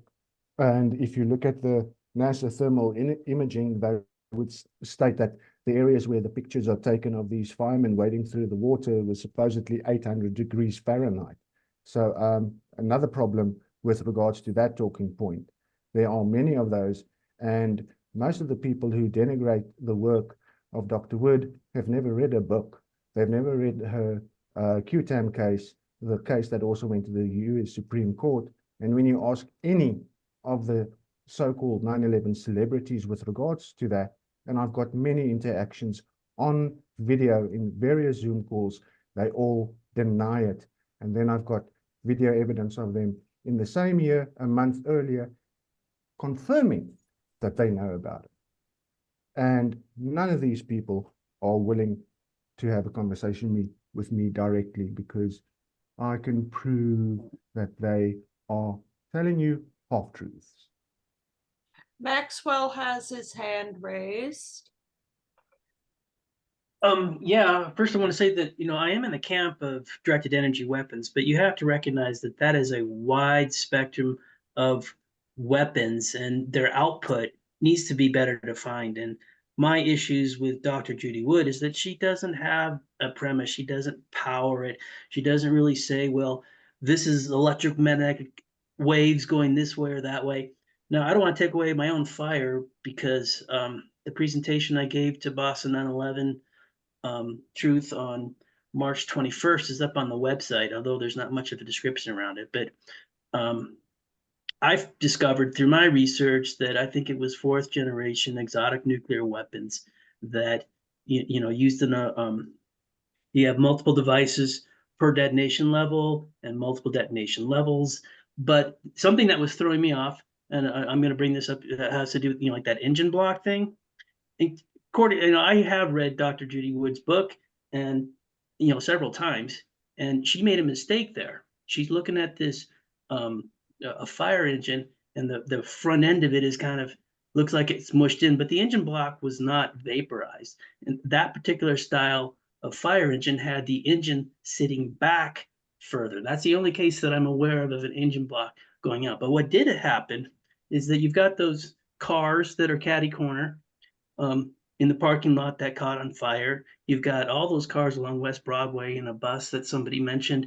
Those are pretty significant. And how my premise answers that is that, well, one is it that the offshoot or one of the side effects is electromagnetic pulse, which when it goes line of sight and hits other metal line of sight, it can induce eddy currents that if they're great enough, they can cause the metal to heat, which could cause paint and other things to burn. That explains a lot of the things there. But I have to admit that I was trying to explain everything under the premise of, it was devices in the towers that did this. But in reality, when you look at it, World Trade Center 4, World Trade Center 5, and World Trade Center 6 use the same mechanisms.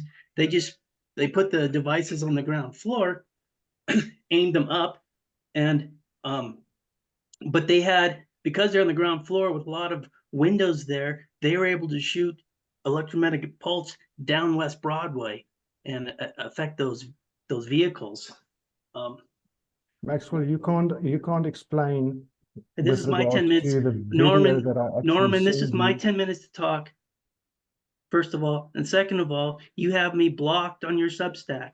You don't go into faithful discussion. You haven't even watched my video. We can have the discussion now, but well, this is my 10. Well, no, we can't. This is my 10 minutes. Block away, and nothing happened to them. Norman, this is my 10 minutes. First of all, second of all, if you want to discuss it, you can go to my blog. You can go to things. You haven't even read my blog, my thesis. You haven't watched the video. Read it, went through all your stuff, and you've got way too many holes. You give me this feedback, this blanket feedback saying that it's lacking without any details. Just like Dr. Judy Wood doesn't have any details. You're trying to take my premise backwards to Dr. Judy Wood when she wasn't even an end station. She has no, devices that she can talk about. She has nothing that she can power it. What she has is. She discussed the evidence. No, she did a forensic investigation. Exactly. Wait, well, Norman, again, this is my 10 minutes that you're interrupting. What her book has is evidence. You are correct on that front. She has evidence, but she doesn't have an explanation for that evidence. I mean, well, is an explanation, but she doesn't go far enough because she doesn't power it. She doesn't tell you what the output is, any of that. So she sued the people who do know. So please file your that doesn't. Her court cases has nothing to do with it. Come on, you're distracting things here. She does not have an end station premise. I do, and I don't know why you are so hesitant to look at it to see what I'm doing. I mean, there's evidence of fission in the dust. There's evidence of fusion with the tritium reports. It was a hybrid. These were hybrid devices. The evidence is there, and it easily explains the energy that we observed. But I'm in the 4th generation nuclear devices are in the category of do.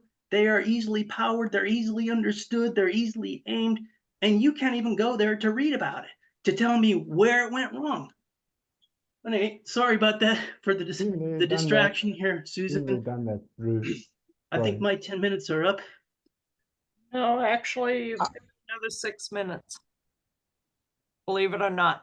So for readers here, or for listeners here, I have Dr. Judy Wood. It's sitting right here next to me on my desk. She's got a lot of good evidence in it, but she has no conclusions. So what I've run into, in terms of disinfo agents is that Okay, Maxwell, quickly answer me this. The low seismic readings and the changes in the Earth's magnetic field. Just quickly explain that. Okay, let's talk with the seismic readings. First of all, these devices had they released 80% of their energy as highly energetic neutrons, and they only had a 20% part of that was the traditional side effects of a heat wave, blast wave, and EMP. It was really reduced. And these are tactical devices. We're talking at least 4 per detonation level in the towers. So that 80% release of energy as highly energetic neutrons targeted going upwards, as an outward cone, would heat things up, or rather, it would deposit heat directly into the molecular structure of the materials that it passed through. The changes So, in the Earth's no. magnetic field. You asked me a question. I'm answering. This is my 10 minutes, You're Norman. This making is my 10 minutes. You're making a statement. No, but it's my 10 minutes, Norman. Magnetic I'm not field finished. For 7 events. Norman, you're being rude to me. Norman, please let Maxwell finish. You were able to speak for 10 minutes uninterrupted. Actually, you went over 10 minutes. And now it's Maxwell's 10 minutes.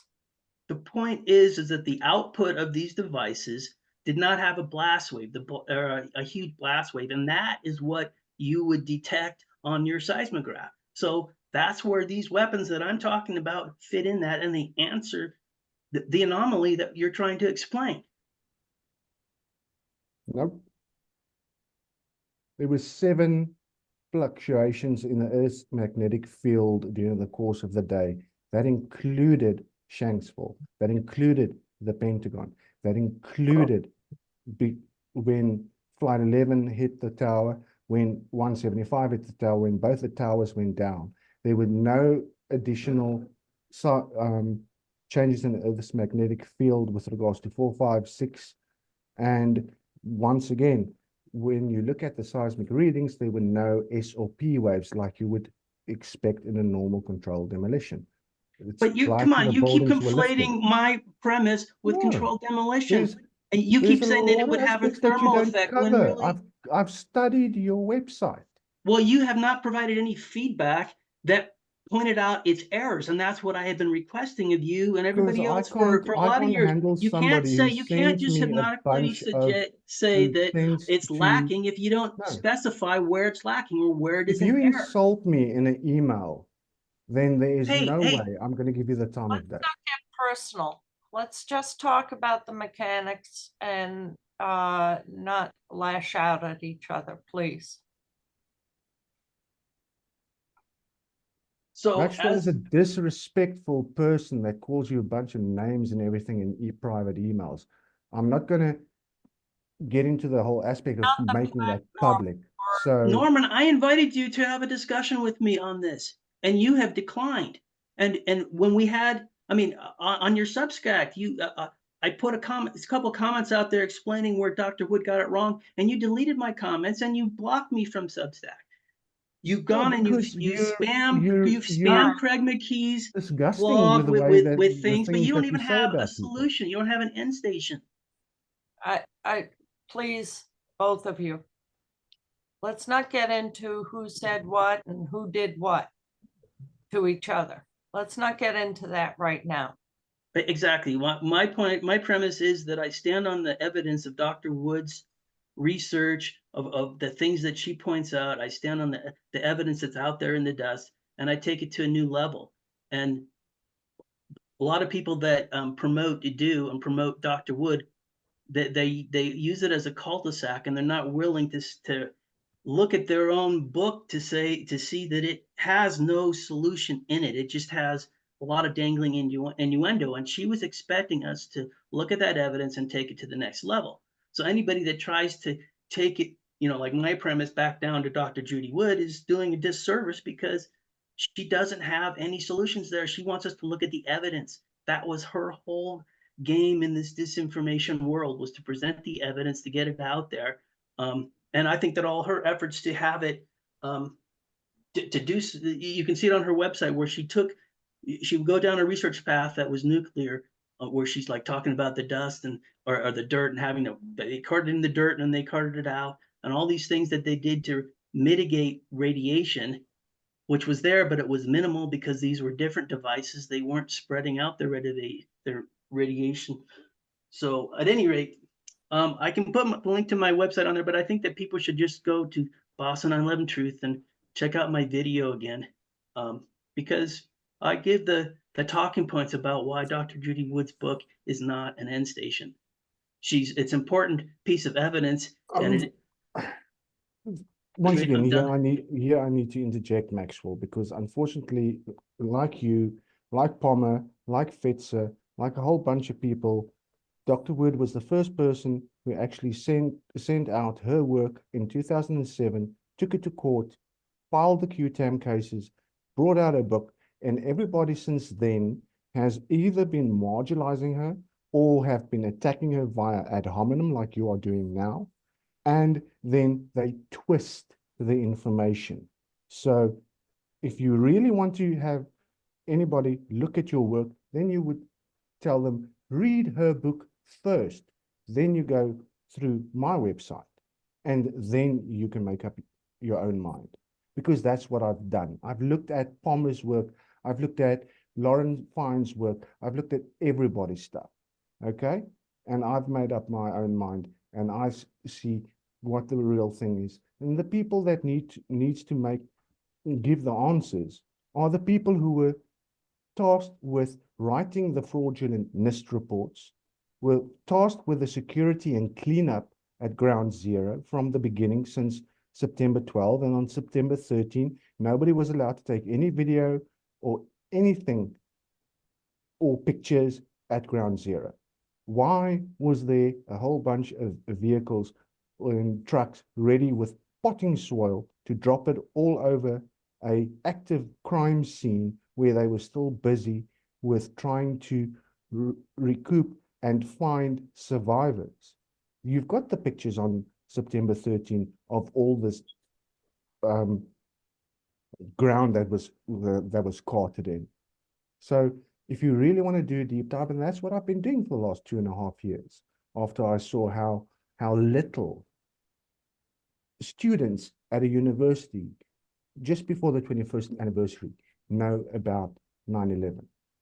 Okay, so it's actually frustrating to see how little the youngsters in America currently know about this, and it's only people that are our age and in our sphere that are still looking at this and trying to get people just to realize Excuse that me, something sir. bigger was happening. Hello, we're half an hour beyond our closing time, but we have to Oh, cover. sorry, Alfred, I do apologize. That's okay. I mean, it's very interesting stuff, and thank you for presenting it and everybody here. But we do I have, have one thing to add. well, it's got to be quick because Very we're quick, less out of than a time. minute. Yeah. Remember Chuck Schumer said that the CIA has 1,000 ways from Sunday to get somebody if they want. I had a friend who was a psychologist who was having a lot of success giving her patients who were depressed psychedelics, and she went public about it, and she got into a big fight with the drug companies, and all of a sudden she had detectives following her, and her bank account went blank, and just many things went wrong with her life. And that, I think, is what has happened to Judy Wood and Stephen Jones. I know with Stephen Jones, he received a lot of this kind of pressure to just shut up. So that's why they make their statement and then they disappear. And that's all I've got to say. Thanks. Interesting. Okay, I'm gonna have to shut down any further people talking because we have to get through this and get back to our respective families, I hope. And just we did play the 10-minute video. Thank you for watching. We had regarding PAPA, those of you who are unfamiliar, Protecting All Protectors Alliance is going to Orlando, and we had a wonderful surprise this past week by a donor who came up with $5,000 and put us over the top. So that's definitely going to happen, and that was great news for everybody. It was a real thrill to. I think we were all thinking it wasn't going to happen, and now Richard Gage and Raul and Eric and possibly Paul Kiley, and we don't know about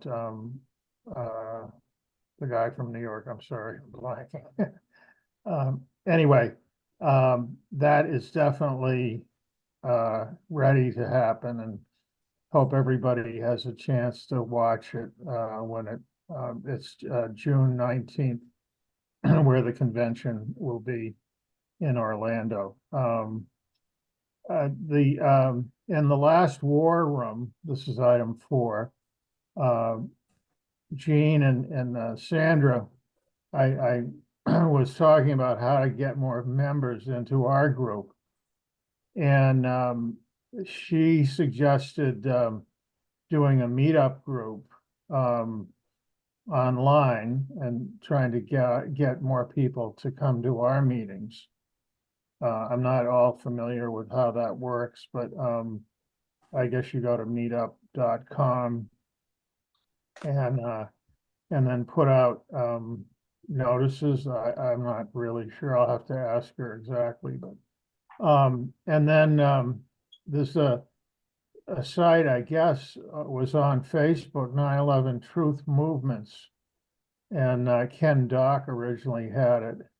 There's still people that are part of that group, from what Sandra was saying. So it's an opportunity for us to explore those two possibilities and put out notices that we meet every other week to get more people. She also mentioned a survey that I guess Jean had designed, and how to approach people and in a non-confrontational way. It's on their 9/11 War Room archives, and it talks about approaching people as if you're doing a survey and asking a pretty benign question: what do you think happened? And then there's a list of options. It was controlled demolition. I mean, it was like, it's like a test that they can answer, give you one answer to a series of questions. And it sounded to me like it would be very effective as outreach in the when you're out in the street. And I'm hoping we can have those with us. Sorry? Basically the Socratic method. Yeah, right. And when you're out on the street, if you got a clipboard and you're posing as a doing a survey, people usually respond favorably to that rather than ignoring you. And so I think it's well worth our effort to try to do that. The Boston 9/11 YouTube videos, we try to post all of our meetings with guest speakers. And I guess I don't know if Doug has, I haven't looked to see if Doug posted our last meeting with Roland. So I nudged him again today. So Yeah. I'm busy. I don't know what's going on, but he hasn't responded. Well, yeah, Roland Angle, where people are waiting for that to go up. Yeah, that's a good one. And it was very, very positive, I thought. I mean, he's a straight shooter and stays on message, and I admire his focus, if you will. So I hope we get that up and people can watch it. I sort of touched on this earlier, but the demonstrations on the college campuses and how they might ultimately benefit the acceptance of 9/11 truth.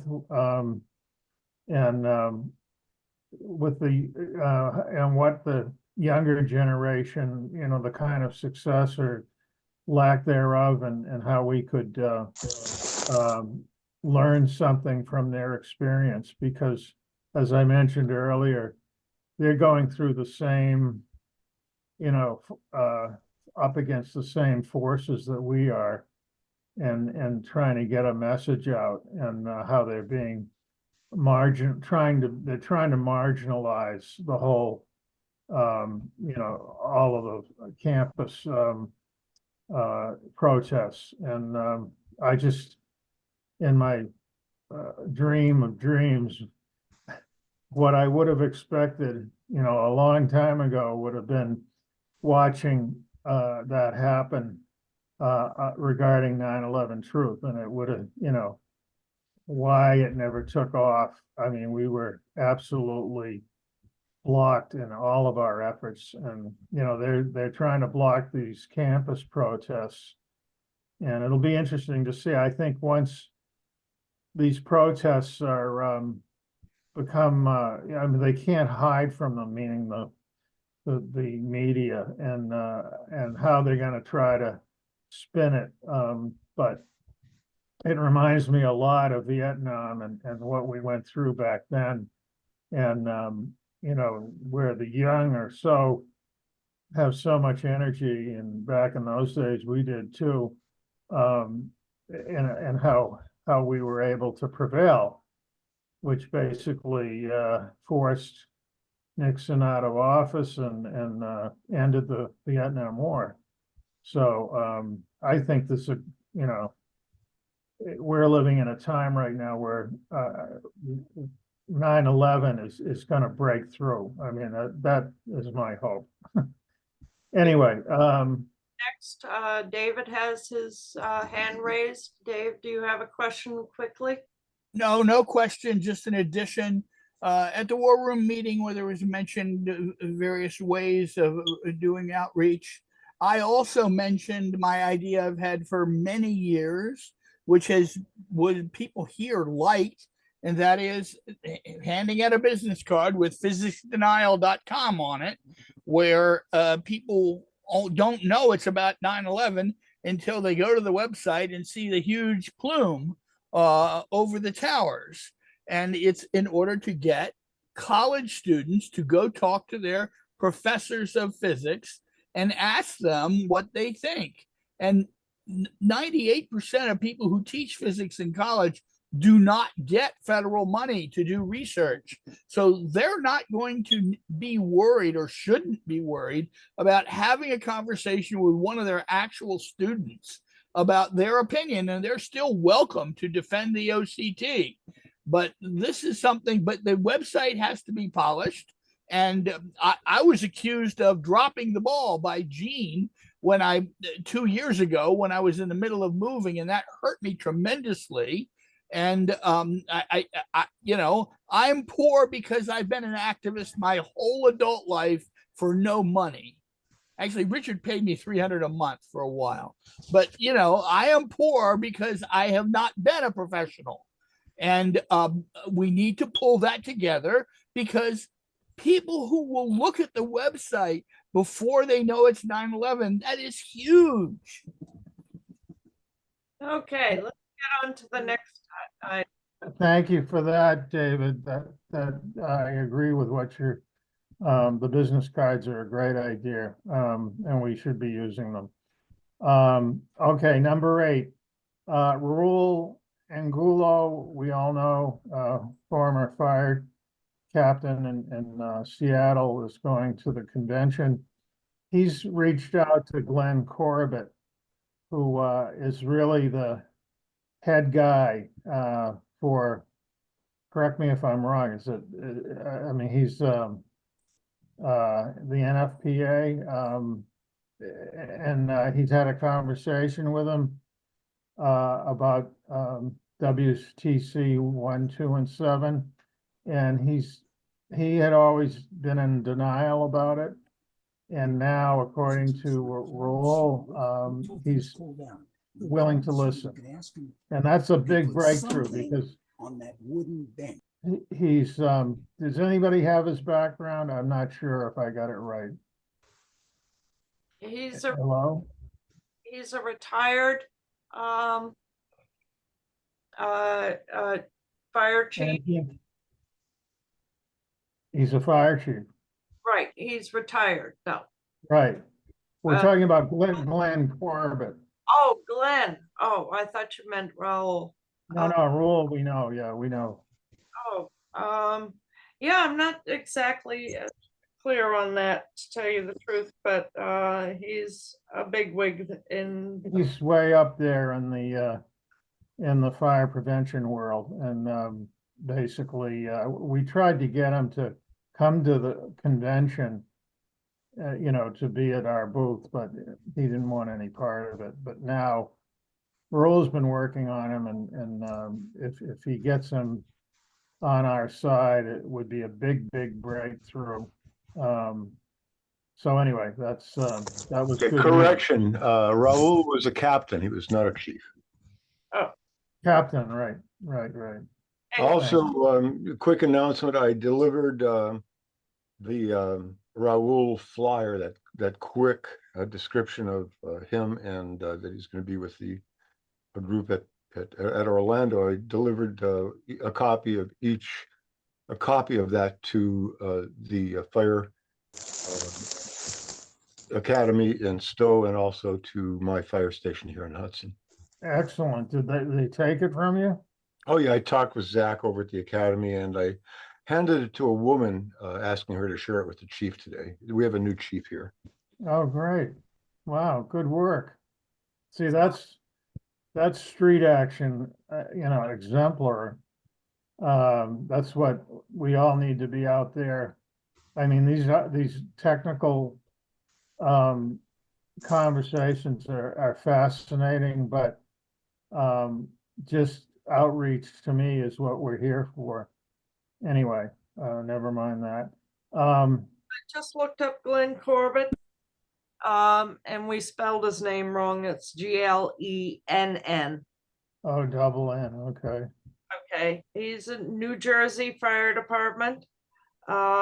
He's associate professor of fire science at John Jay College in New York. He's technical editor for fire engineering. He's co-author of Brannigan's Building Construction for the Fire Service, 6th edition, and editor of Fire Engineering Handbook for Firefighter 1 and 2.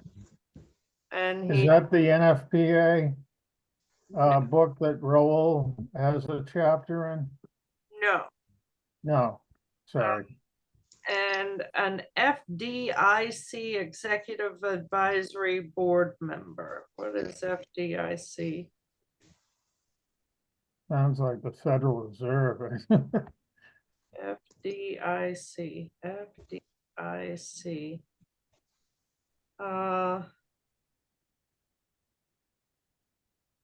This is coming up with Federal Deposit Insurance Corporation. Yeah, no, that wouldn't be it. Yeah, no. Well, whatever. It's the firefighter conference. Another firefighter conference. He's way up there in the command structure of the fire world. That's without his blessing, nothing happens, according to Raul. Right. So that's an important guy to have, willing to look at it.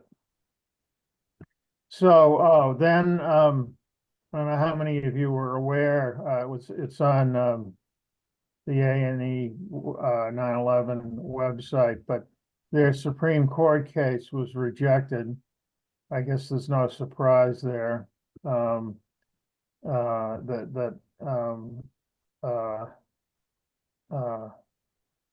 What's his name? Harrison? Mick. Had taken as well, in addition to the other court case. So they're still, hats off to them. They're continuing on.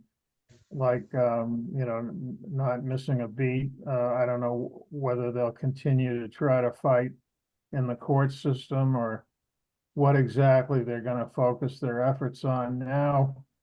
But, it's a worthy organization and worthy of our support. I feel strongly about that. Moving on to item 10, the Somerville Theater, Peace, War, and 9/11, Graham McQueen's Memorial. We're having guest speakers, Richard Krushnick, Chris Gruner, Ted Walter, Ed Curtin, and did I miss one? Oh, Marty Schatz after the movie, and we're meeting at the Somerville right across from the movie theater at 4:30 for a dinner get together for those who are coming to the movie, and to talk about sort of what I guess they're going to discuss a lot of what they're going to be talking about, the guest speakers. So that should be fun, and looking forward to it. Hopefully we'll get a big turnout, and people will want to come after dinner. I just noticed an error in our agenda. It lists Richard Krushnick as a guest speaker. He's not a guest speaker. He's going to moderate the speaker. He's the moderator, right, right. I wasn't sure whether Chris Gruner was going to be. And Chris Gruner's just going to introduce Ted Walter at the beginning of the film. Oh, okay, all right, yeah, okay, good enough. Not a guest speaker. Okay, well, we know Ted and Marty Schatz and Ed Curtin, I guess, are the guest speakers. And those are the panelists. Yeah, the panelists. Good. So then I don't know what happened to Chris Berger. He wanted to discuss directed energy weapons. I had a feeling he wanted to take more time, but he was invited to speak tonight. But I think we're running out of time anyway. Yes. Let me explain. He texted me that he had an appointment at 7:30 and he wanted at 8. And I said, why don't we just hold it off to the next meeting? Okay, I was unaware of that. So yeah, I'm sorry, I didn't get a chance to tell you that. Okay. So he's going to be a guest speaker the next time.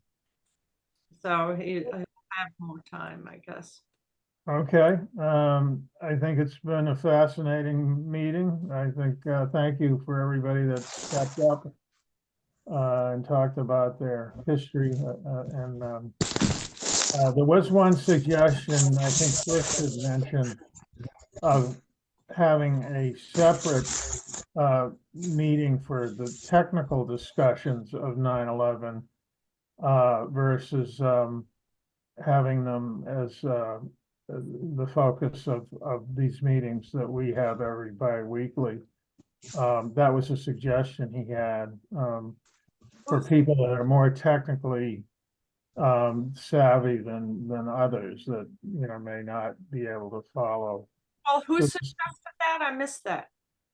Chris Berger talked about it. Oh. So, but it's an interesting idea, that people could come and talk about the technical aspects of what we listened to tonight. But, for some of us, we're not, skilled in that category, and it may be more productive for the people that, because of technical aspects. Sorry? To some degree, all of us got involved because of the technical aspect. Buildings and said, that doesn't happen, So to some degree, we all have some kind of technical ability. And I think what was mentioned tonight about short attention spans, that is a problem in our society today. I think we've all been trained to quickly get it, move along, just get That's it, right. move along. Nobody delves. So I kind of, I've been enjoying these, even if I don't always understand it. I'm trying, you know, and I don't know if anybody in en masse has complained about this. Well, I don't know either. I mean, some people drop off from the conversations. I don't know who left the group while we were having Can, this. can you guys hear me now? This is Chris. Hey, Chris, there you are. Yeah, How are yeah, I was I was out with my real estate agent. Yeah, I did hear your last comment out, but no, I think we should still combine the technical with our group, but at our group meetings. I guess my comment is if you wanted to save the recordings of the meetings to our website, that you would classify them for the normies, that you wouldn't, you'd put the technical information in like the advanced research tab, so the normies wouldn't look at that first thing. That was more of my comment there, but I still think I like to balance the activism and the technical research part. If people are so concerned about the research of 9/11, then they should also put time into the activism part, because if they're really concerned about the whole 9/11 truth movement, that the activism is very I think it's even more important than the research, is to wake up all the normies. So that's just my 2 cents. And and also in 2 weeks from now, I'll be giving a presentation specifically on the dustification of the towers, and I'll be introducing some new evidence that even these researchers here probably haven't even seen. So it'll be very interesting for everybody. All right. Well, glad you could make it. We're kind of wrapping up right now, so we Yeah. I guess I was going to ask Sue one more question about, how the Supreme Court says it didn't have standing. I was thinking that it would go to a military tribunal, but Sue, you were saying that as citizens we can't submit anything to a military tribunal. But I mean, I wonder what types of cases go to military tribunals. Did they explain that to you? Yes. Bruce explained, Bruce Leidy, who's on a lawyer and on the lawyers committee, he said military tribunals have to be initiated by a military prosecutor. So you have to be in the military to initiate it. But I mean, couldn't you have a 9/11 truthers who are military? And when they like a colonel in the military retired, would he be able to initiate it? No, it would have to be it would have to start with the military prosecutor. That's the way it works. That's interesting. Yeah, it would have to start with a military. I mean, are there any examples? Any just cases? Not, because there's no way we as activists can initiate that. What military prosecutor wants to jeopardize their career by bringing up 9/11? Huh. Well, I know that normies in the military are not allowed to bring that subject up, other they can get reprimanded, because if it goes to the press and everything, it can really shine a bad light on the military. So that's why I mean, I have a good friend who's a colonel. We grew up in high school, went to Boy Scouts together, and I asked him, do you think that Building 7 was in controlled demolition? He just replied, I prefer not to talk about it. So, yeah, but people that retire from the military can talk about it. I know at least 3 veterans I've been friendly with who are very much aware of 9/11 from a huge standpoint, but they're not in the military anymore. Right, right. They're Once they either retire, then they retired can or talk. they all served in Iraq, or I think they were all, well, two of them were in the Gulf War, like the first Gulf War, and one was in Iraq and recently, and then one of them retired, I guess. Hmm. Wow. But I still think that you know, if I know that the people in the upper echelons of the military are aware that 9/11 is an inside job. They're very smart people at the top, like even, you know, General Flynn knows about it, but he cannot discuss it in public. But he does know about it. I'm very sure. And These and, and guys I are not, these guys weren't at the top of the military. They're just, served in yeah. veterans, but they know a lot about U.S. military history from a standpoint that's very critical. Like, they're very knowledgeable, and I always wondered if more veterans might be interested in, just getting involved or something, because some of them seem to have a lot of interest in, the history of U.S. Wars, and in a way that that the average population doesn't really go into. We tried to make inroads with the Veterans for Peace, and Sue was a member, I think, aren't you? Yeah, I'm an associate member of the Smedley Butler Brigade, but I'm a member too, associate member. I've been an associate member for a good while. But it was Pat Scanlon who was the gatekeeper about 9/11. But how long back was that, Sue?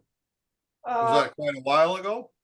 Yeah, quite some time ago. Because I've been able to attend their meetings since he left as leadership.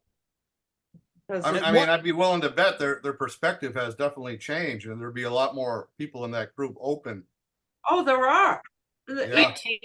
The file was definitely on board, but it was the leadership that. At one point, the national president signed a document that was a pro-truth document. He was from DC. I think it was in 2017. I tabled at the Veterans for Peace conference. It was in Chicago for 9/11 Truth. I tabled a petition there, and we were thinking, oh, they're going to be really, we're going to get a lot of pushback. But like every single person we talked to was completely on board and signed the petition. And except for one person who wasn't a veteran, they were. Well, they were a veteran, but they weren't in the military anymore. They were like into solar power and stuff. And then they were mad and they walked away, and they even came back and signed the petition later. Like, they changed their mind. So it was like pretty amazing that, like you said, the rank and file Veterans for Peace members were very open to it. In 2017, that was though. I am deeply despised by an important Veterans for Peace person in Baltimore because I attempted to have a conversation with the local progressive anti-war activists in Baltimore, and they just had such hatred in their eyes because I asked for a discussion of that. Yeah, there's a lot of problems. I mean, I was on the left. I was a Green Party member, registered for 20 years, and before 9/11 and after 9/11. But like, I've had a lot of problems with people on the left, like who literally friends I'd known for decades who hate my guts because I was associated with 9/11 Truth. So yeah. So I mean, if you guys go to beforeitsnews.com, there's. And why did they hate you? Yeah, can you hear me? Okay. Yeah. If you guys go to beforeitsnews.com, there's like 20 different alternative media journalists on there, and there's several of them are military veterans, like Derek Johnson is one of them. The guy that does And We Know is one of them. There's a gentleman called Michael Jaco. He's a retired Navy SEAL. So there's quite, just so you know, that on that particular Before It's News alternative media outreach, that there's a lot of retired military that are talking about 9/11 Truth. Yeah, that's great. There's a retired veteran who was at the Pentagon that day who issued a challenge to anybody who wants to try to defeat him debating. He says No, 77 did not hit the Pentagon. He offered $5,000. I talked to Wayne. He's willing to pull that together. And I reached out to the fellow, and the fellow did not respond to me. And It's Sandra Adam had, Eisenberg. If you send me yes. your details, I'll get Adam Eisenberg to make contact with you. He's been on Boston 9/11 previously, I think, or maybe the War Room. Who's speaking? Who's It's speaking? Norman. It's Okay. Norman. All right. I have So your I can contact put you in information. contact, yeah. Wonderful. Yeah. Thank you I'll so put much. you in contact with him. Yeah. So Thank for those that you don't know, we have a new guest tonight that I invited, and his name is Norman Swanspool. How do you pronounce your last name, Norman? Swainpool? It's Swanepoel. Swanepoel, and he's from South Africa, and he's a very good 9/11 researcher, in my opinion, and he's spent a tremendous amount of time putting the evidence together that supports directed energy weapons. But anyways, and I did have a chance to have a Skype meeting with him for 2 hours, so so I welcomed him to come and check our meeting out. I just had a question for him Norman, I mean, do they do any activism in South Africa? And do you think are there any 9/11 Truth activists in South Africa that petition the government? Maybe, What's that?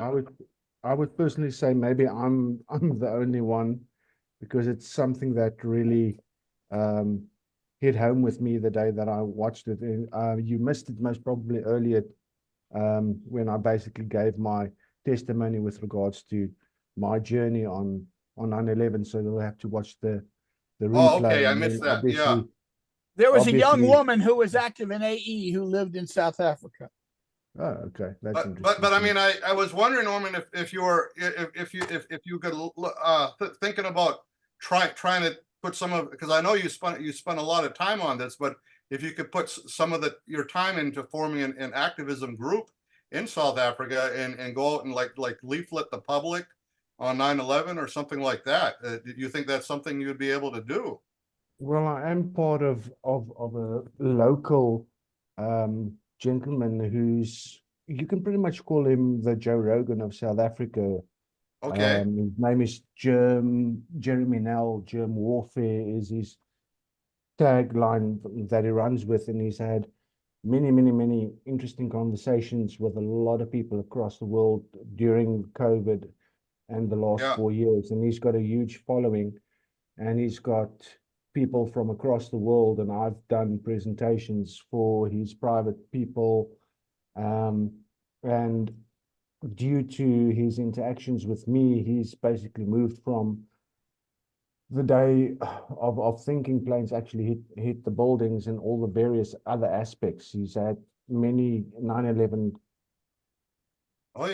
conversations so far. So I'm doing my little bit here, but there are plans to do some street. Well, I guess the question, how about the general public of South Africa? What percentage of them believe in the official story, or what percentage of them think that 9/11 was an inside job? If you talk to the average guy on the street in South Africa. Most of the South Africans here are still slightly in line with the official narrative, but there are a lot of it depends in which circles you are traveling in, because there are people who've looked deeper into various subjects, and then they know that there is something wrong. Right. And it's a journey. It all just depends on this specific person that you're talking to. Well, I mean, and I guess, I mean, in our group, our Boston 9/11 Truth group would challenge you to form like a local group in South Africa, and just targeting the normies, just the average person on the street doing some activism events. You could give them, the Dr. Hulsey University of Alaska study, just to keep it simple, to start off with, and to try to get more of the normies in South Africa questioning the official story, and that will help the whole worldwide movement. And then for those people that are really interested, what's that? might actually help more than what we can do in the US because Yeah, oh yeah, because the whole movement's like a worldwide movement, and the more people around the whole world that wake up to the fact, is gonna, you know. uh, when we talk about justice for 9/11, we're basically asking the Fox to go after, what's the expression?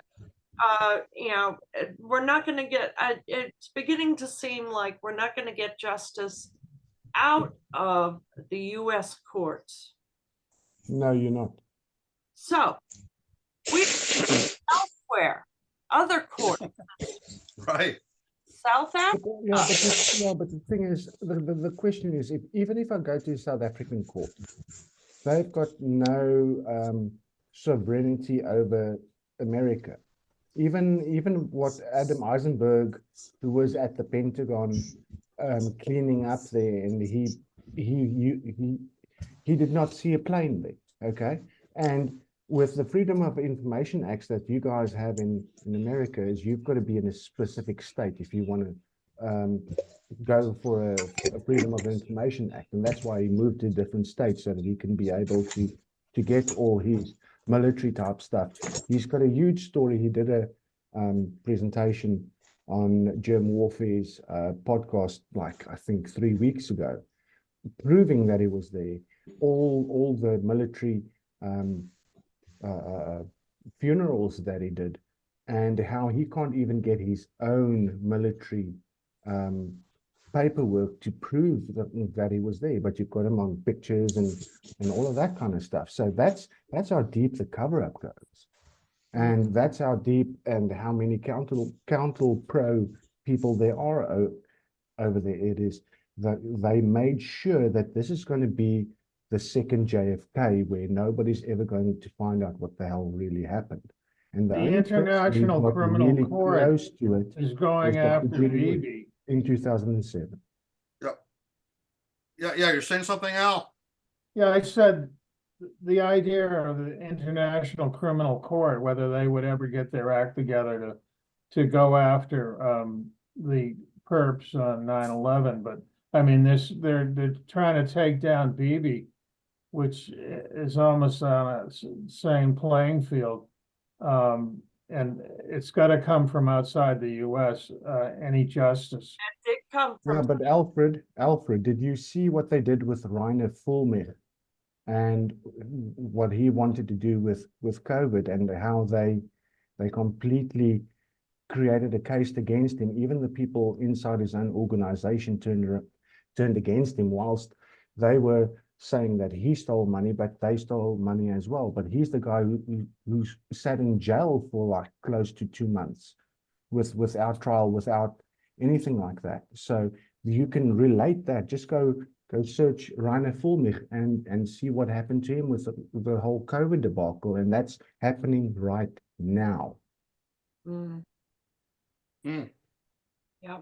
Well, I guess the important part is just being out in the street in front of government buildings on 9/11 with a big activism sign.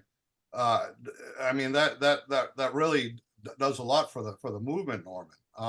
If that's something that you could put together with a group of your friends. No, definitely. Somebody that you guys actually need to have on is Matthew Nouse, because that's a gentleman that's been doing that for over 15 years. Actually, Norman, I've had 3 conversations with him, and I actually invited him. He's a little bit skittish, but give me a chance, because Matthew Nouse was very active very early in the movement. I wanted to have him give a presentation on his all the history of his early activism. All the people here would find it very impressive. So, but I'm working on him, Norman. I knew him. I knew Matthew. Miles had a hand up. Yep. Miles, go ahead. Hi, yeah, I was just thinking when talking about, who is brave enough to speak out if they're still working in the fire department or the military or wherever. People who do retire are typically the ones that speak out, but just looking at again in memory of Paul Hellyer and his book, The Money Mafia, A World in Crisis.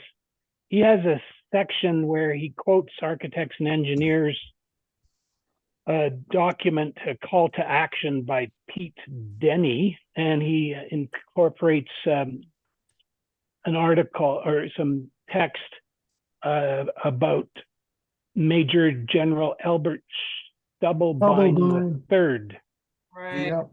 who left no doubt where he stood. And he apparently, in his writings, he went public, and Stubblebine said, at the time, I am the highest ranking officer, I believe, that has ever gone public. Whatever the story was, the official story was not true.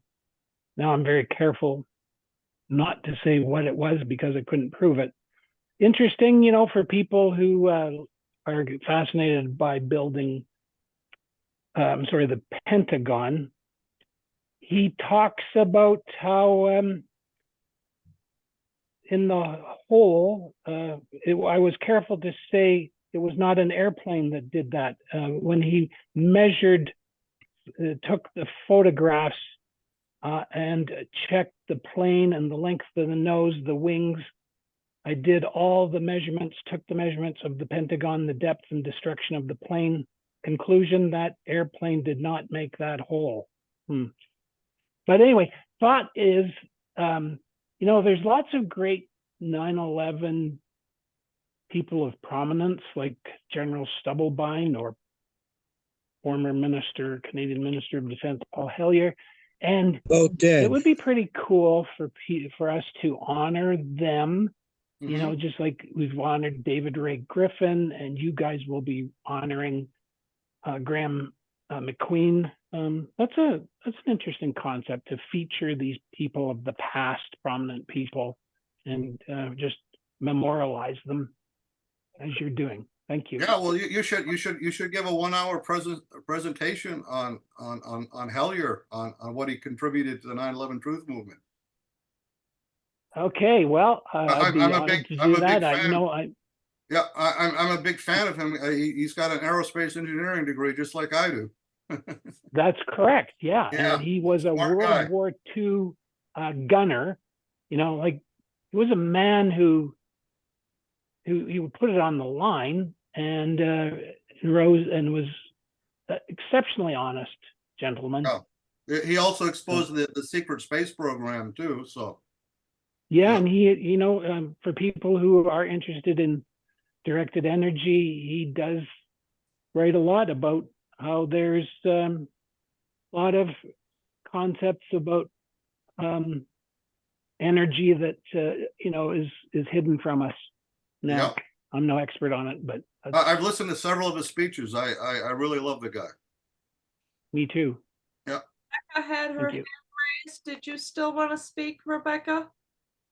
I just wanted to support that idea. I think that would be a great idea to feature people in the military who spoke out about 9/11, because I think it's critical to have support from as many people in the military and veterans of the military as possible.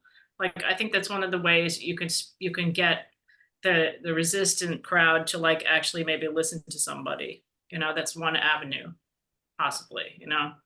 I mean, it's maybe not the only avenue, but that's one potential avenue, because just from my experience, like with Veterans for Peace, like at the convention, the average people there were totally open to talking about it. Many people actually wanted to talk about it. And I know 2 veterans I'm friends with who have wanted to talk about it to me just spontaneously without me even bringing it up. So I think it's kind of a possible avenue to pursue, maybe. Rebecca, I wanted to ask you a question. You mentioned you had terrible experiences with the left. I'm just curious as to what their reaction was to your 9/11 Truth convictions. Well, I used to attend a Quaker meeting, and in upstate New York. And I think there's a Quaker meeting in New York City that's actually been much more helpful, and some of the people have actually allowed 9/11 Truth meetings to take place at the meeting house. So I'm not saying this about all Quakers, but like, there were people there that just reacted completely, they associate 9/11. I think they're just conditioned to associate 9/11. Like I said, I posted it in the comment. They associate 9/11 truth with some kind of like right-wing conspiracy theory or something. I mean, I'm not really sure, but that's the sense I got from a couple of my former friends who I'm not really in contact with them too much anymore. But I mean, to the point where they're pretty much like openly insulting towards me if I bring it up, like I'm just some total, lunatic or something for bringing it up. So I guess How long ago was that? How long ago was that, Rebecca? Was that like several years ago or just recently? Well, one of them I'm thinking was just last year, but the Quakers, I have not attended that meeting in many, probably 5 years at this point. So that was a while ago. I mean, that was probably the last time that something like that happened was maybe 20. Yeah, I know my human resource 2018, maybe 2018, 2017. So my human resource manager, she comes from a liberal background, but when she was very upset with all the stuff that happened with COVID, and that really woke her up. And then also with the recent ship running into the bridge, she just comes over to me and said, "Did you see the ship that runs?" And I didn't even know what happened. She says, "I don't believe the official story that was deliberate." And then she comes over to me and she says, Good. I have one of my family members is in the military, and they're telling me that 9/11 is an inside job. And she says, did you know that 9/11 was an inside job? And I said, if you only knew how much I knew, 9/11 was an inside job. So I'm not, I want to say that I don't know. I sort of feel like I blurted out this thing about these people acting like they hate me, which is true. But I'm not trying to categorize everybody that way. Like I believe in just continually trying to make way with people in general. Like I think it's important. Yeah, I mean, their trust of government is just deteriorating as they realize that the government's lying to them of the main other events, major events. Then they're going to say, well, what else did the government lie to me about? So I think we're at that tipping stage where we have a lot of people waking up right now, and now's the time that our movement can really shine. Now, this is the time where we really need the activism part to kick in, because we can reach a lot of these people now that weren't receptive, 3 years ago, several years ago. You'd be amazed. I believe that I don't know if anyone agrees with me, but I believe that there was deliberate, like a very concerted, deliberate effort to alienate the left from 9/11 truth. I'd like to address left starting pretty early on, to just push, because the left has a very strong history of organization and nonviolent civil disobedience and all kinds of disciplinary things related to protesting. And I think they literally just tried to push the left out because they didn't want some type of united front with the left involved also or something. I don't know. I'd like to your address this. experience has been the same as ours, Sorry? Rebecca, and over the years with the left, we've been shunned by them, and they associated us with libertarians and right wingers, and that was as far as they were willing to take it. Yeah, And, I don't even know. Like, I don't consider myself even really on the left now. I'm just an independent, because like I know people on the right who have introduced me to many things that I learned from them too. So I'd like to address this, please. Yeah. May I address this? Go ahead. Thank you. We'll have to wrap it up because it's getting late. I can be quick. In my opinion, the reason why the left is hostile is because Noam Chomsky and Amy Goodman are hostile, and they just take what Noam and Amy say from on high without thinking. I met with Chomsky 5 times and discussed 9/11 with him. He's not afraid of anybody, but he wouldn't look at any videos. He would only tell me to go talk to other people. And I do know a fellow named Sam, who I haven't talked to in years, from 9/11 Truth Movement, who lives near Rebecca, near Albany, and his daughter was a general, and she was a truther too, like him. And Sam, this is Sam. I know him. Okay. I met him. He's very old, so he could be past, but I didn't meet him recently, but I met him, years ago. Right. Wow. All right, that's a wrap.